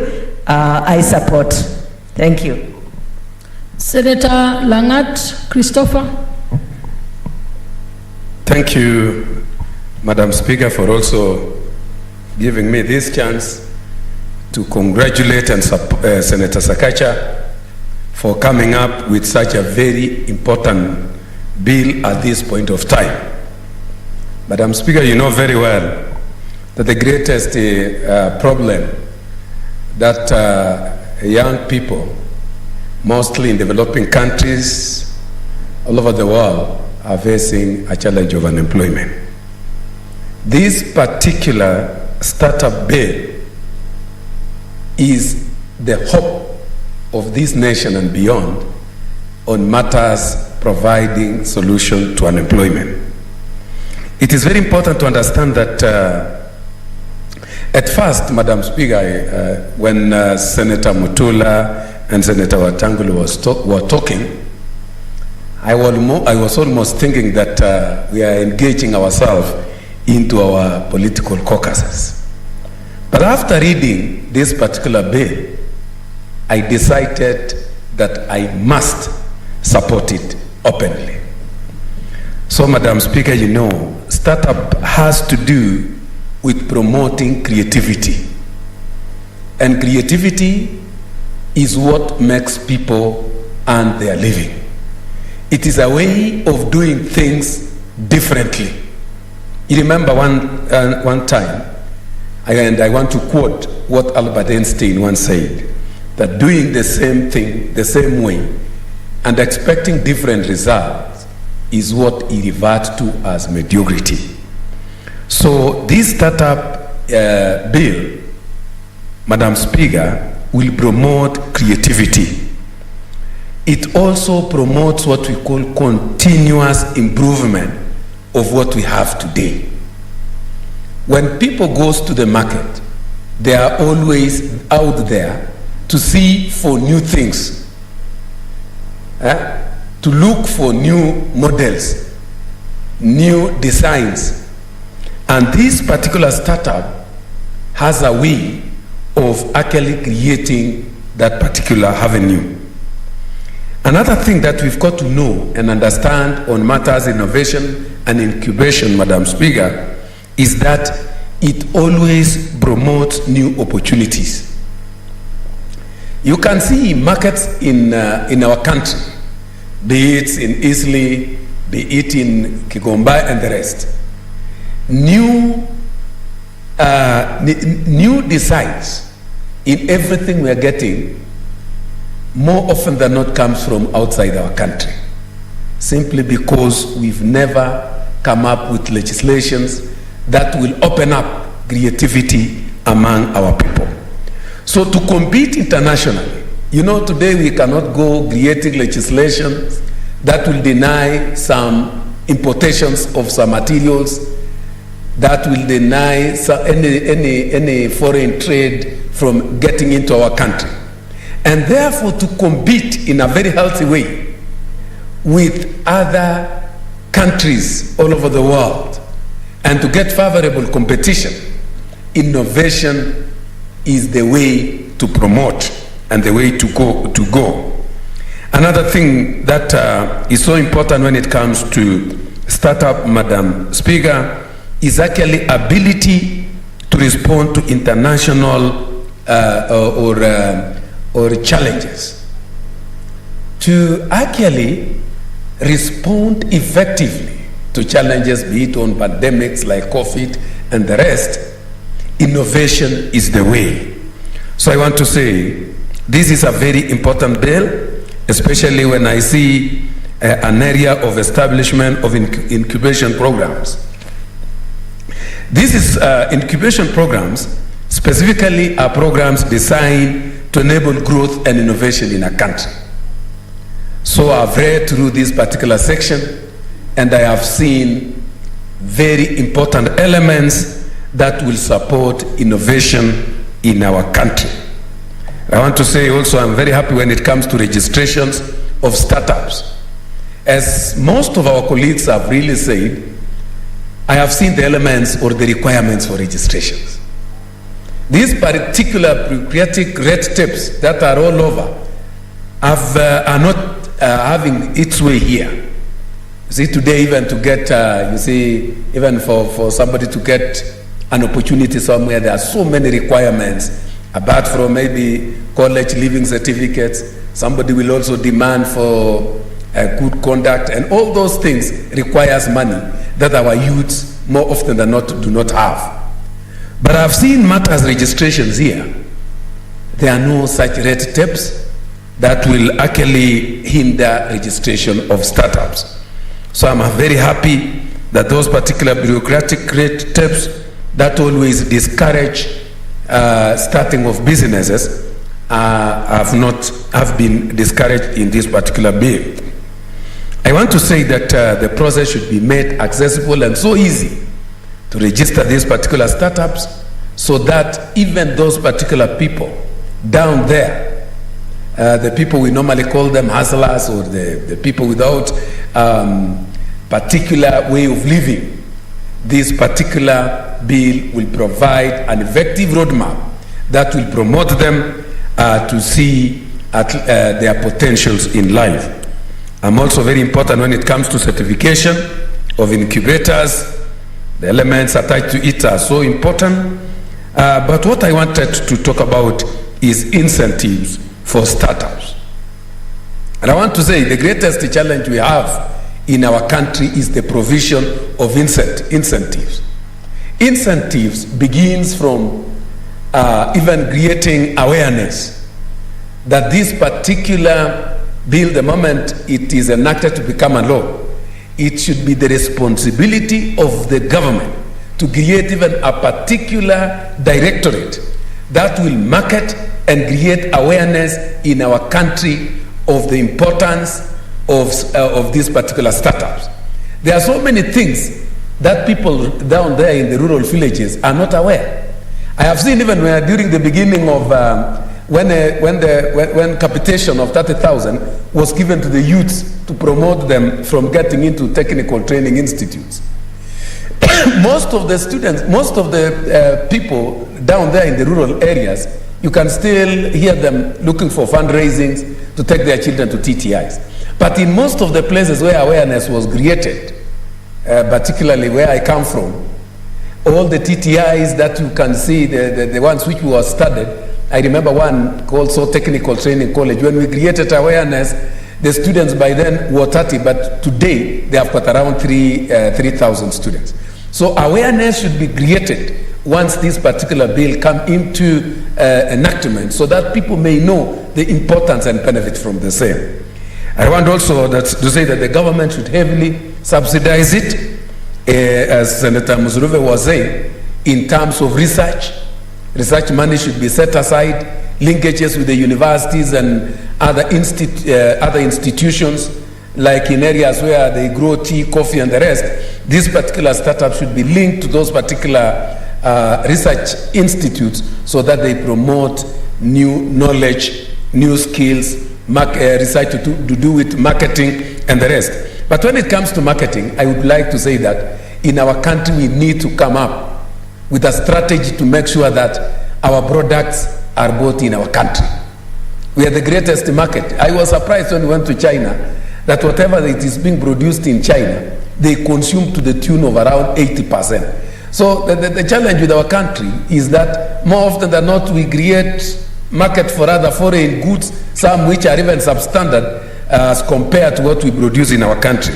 So I want to say the government should encourage marketing of these materials within our country. You could even see, Madam Sue, you come from a tourism-oriented county, and during this particular moment of COVID, I was surprised when I went to Masai Mara. We went with a team of our Committee on National Cohesion and Reconciliation. We went to Masai Mara. And their businesses are doing very well, and they were telling us it is as a result of local tourists from our country. So I want to say that this one should be promoted, to promote this particular status of, and also within the incentives, they should be protected. Everybody should jealously protect this particular innovation, because it is the lifeline of our youth. I would like also to say that I'll still read deeply and find if they are. I am also very happy with the linkages of private sector, that the startups will be linked to the private sectors, so that we may also promote them with this particular, to gain from the private sector more skills, and also benefit from the providence from the private sector. I would also say that if there will be a linkage with the national polytechnics, technical training colleges, and vocational training centers, like this is what I saw in Canada. In Canada, these particular startups are greatly linked with the polytechnics, whereby I saw their polytechnics are not examination oriented, but they are always there to nurture the talents of various learners to realize their potentials in life. So I would say that these particular startups programs should be also taught in polytechnics and vocational training centers on matters to do with startups, how to start them, registration, and so forth, so that those particular youths who are finishing from these particular mid-level colleges may have the knowledge of the startups and how to benefit from the same. So I want to congratulate Senator Zagaja, and I want to say that we shall really support this particular bill, and would like also to appeal to our colleagues in the National Assembly to see beyond the money bill issue on such very important bills and support, because it is such a very important bill that will solve issues such as crimes in our country. People become criminals because they don't have anything else to do. The chances are not there. There are no such opportunities to venture into businesses, and they don't have any support. But such a bill has provided such great support, and therefore would like to appeal to them to see the importance of this bill beyond what they normally classify as money bill, support it so that it may see the light of the day as soon as possible for the benefit of our youths. I support this bill. Thank you, Madam Speaker. We have Senator Gideon Moin online. I hope he's still there. Yes, I am, Madam Speaker. Yes, proceed. Thank you very much, Madam Speaker. to give me this opportunity to make my contribution to the bill. This bill, and I told the sponsor, Senator Sakaja, we had thought that would have been domiciled in the ICT, but it is what it is, and it's taken the route it has. Nonetheless, I think this bill, it's a good bill, and it's there to help the startups to have the necessary, to formalize startup requirements in the country and have administration, good administration. Madam Speaker, what is important is that what startup needs are funds. And in this particular scenario, you'll have venture capitalists, venture capital funds being able to access and have a database of the potential startups in the country. Now, what is important to note that is that some of these venture capital funds have predatory practices, so that this bill helps to make sure that our startups are protected from those predatory practices, yet make sure that our startups access to these funds, because our young people are very innovative and very enterprising. We have different types of startups. Of course, we've got the agri, health, insurance, all of them are there. Now, and they will have access to these funds. And the good thing, Mr. Speaker, about this bill is that it reinvigorates the 2013, the Innovative Agency of 2013. Mr. Speaker, last week we had, Madam Speaker, last week we had an opportunity to visit Konza, Technopolis, and we were very pleased to see that what they have done, and we'd like to commend the board and the management of Konza, because they've got an incubation program in Konza, and we saw a young Kenyan who has started a startup using drones. And his idea is that these drones will be able to facilitate the movement or the transportation of medicine to far-flung areas. And I welcome this, especially from where I come from in Baringo County, where we need access to vaccines, or, for example, this anti-venom drugs. But the good thing, Madam Speaker, is that this startup is very successful. It was done in Konza and Kenyan made. Now, with this bill, it protects such people, and they've been looking for access to funds. But through this, the venture capitalists can come in and do their part. So it's a win-win situation for both. The other, in 2018, Madam Speaker, we were privileged enough as the committee to go to a startup, which is it's an engineering startup, a place next to the SA industrial area prison, where I know there's some people who need to be there. But in that startup, Madam Speaker, the best thing which has come out of there, which you may know, is something which they are calling now pay-go. Pay as you go for the cooking gas, as for the low-income households. Even now, because of them, Safaricom, we've heard, is they're doing theirs as M-gas. But it is such areas, that incubation areas, that we must encourage. And that is why this bill has done that and has tried to put a perimeter around to encourage and protect them. Madam Speaker, we want Kenya to be the Silicon Savannah of the rest of Africa. And one way of going about it, of course, one way which not the true way of what we put together is the bill which Sakaja has managed to cobble up together, if I may use that word slides.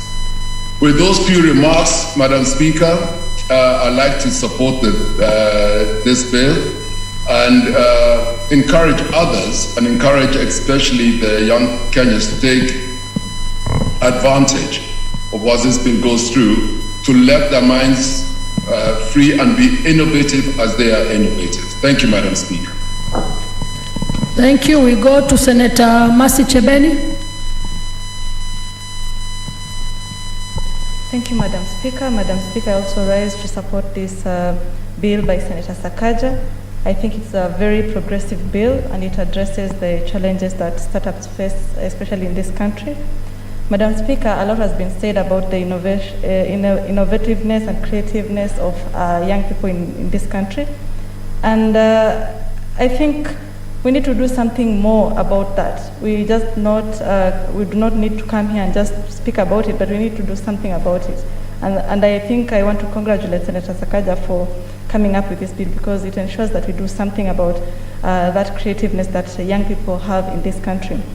Madam Speaker, when you look at this bill, it seeks to foster a culture of innovative thinking and entrepreneurship.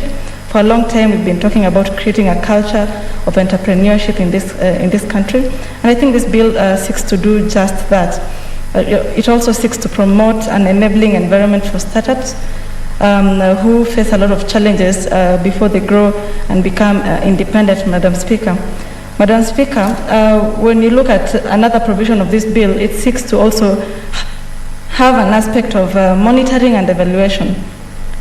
Many a times in this country we have programs and policies, but we don't seem to go towards the direction of monitoring it to see whether it's doing the right thing or whether it's working for us.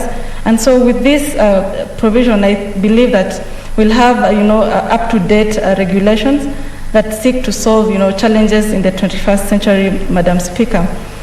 When you look at the other aspect of this bill, when it comes to the roles of national and county governments, that is Clause 4E, it seeks to promote linkages between universities, research institutions, and business economy. I think that is a very crucial and critical role. Madam Speaker, our universities are full of young people who are very creative, who are very innovative, and who have better solutions to deal with challenges that face us in the 21st century. So I believe the linkages between the universities and the research institutions is very key. Research institutions provide powerful knowledge and insight when it comes to any field. So with that linkage, Madam Speaker, I believe that we'll be able to come up with startups that are able to solve challenges in this country. I think we also need to have a framework in which they can coordinate and cooperate very well so that we can ensure that we have the growth and development of these startups, Madam Speaker. Madam Speaker, when you look at Article 25 in this bill, it seeks to bring to light the issue of credit guarantee schemes. Finances are a major challenge for any startup in this country. Capital is an issue.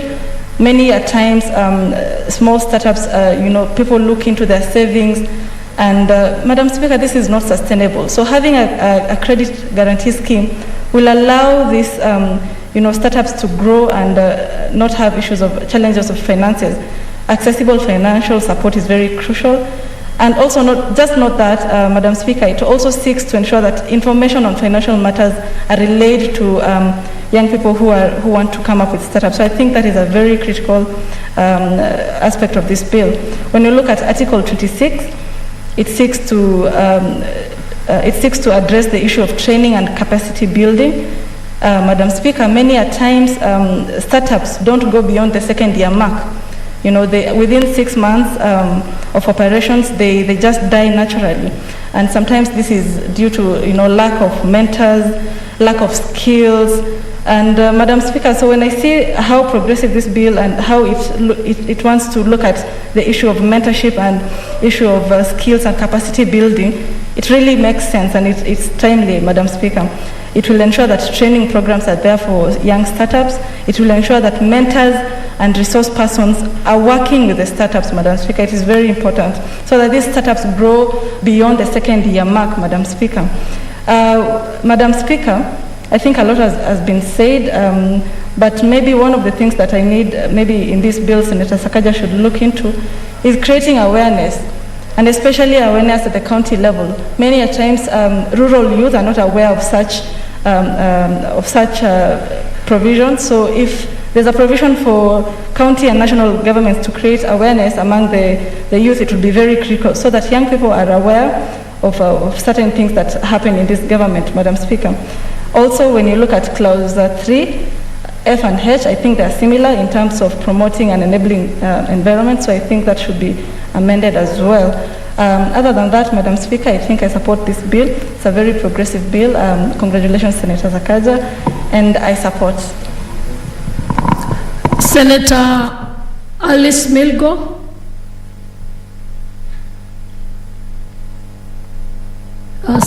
Some intervention from Senator Lokorio. Oh, sorry. Thank you, Madam Speaker. Sorry, I didn't really want to interrupt. I even thought it was Sakaja about to reply, but I would like Senator Sakaja, when he comes up to reply, to give us some definition of startup, because here it is said it includes an innovative entity legally recognized by the laws of Kenya with strong growth potential and a disruptive economic model. Obviously not the bottoms up one. But just give us a definition. If this needs to be expanded, then give us that in your reply. Thank you, Madam Speaker. Senator Milgo. Okay, thank you, Madam Speaker.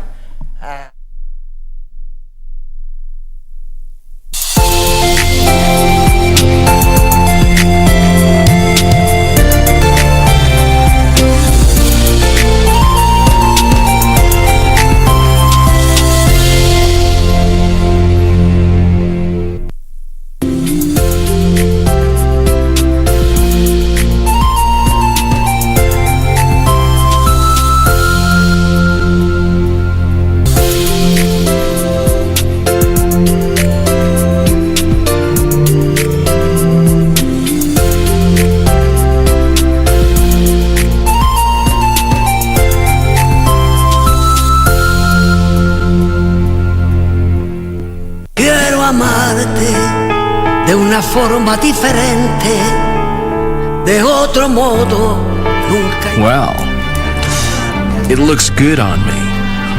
And I deserve one for being the son of Manuel Olazabal. The bartender carried him out, so it won't be long until he dies. Just stay alert. You can't fail. Kill him yourself if you have to. Everything is ready. I've made arrangements so when you get to Chiapas, you will find a gun in one of the lockers at the airport, okay? And as soon as I find out where it is exactly, I will let you know. Yes. I came here to finish what I started more than 30 years ago. I was going to kill Florencia right here. But now, I'll just have to kill you. You're insane! Put the gun away! It's over, Lucrecia. It's over! I'm not done. De una forma diferente, de otro modo, nunca igual al de otra gente.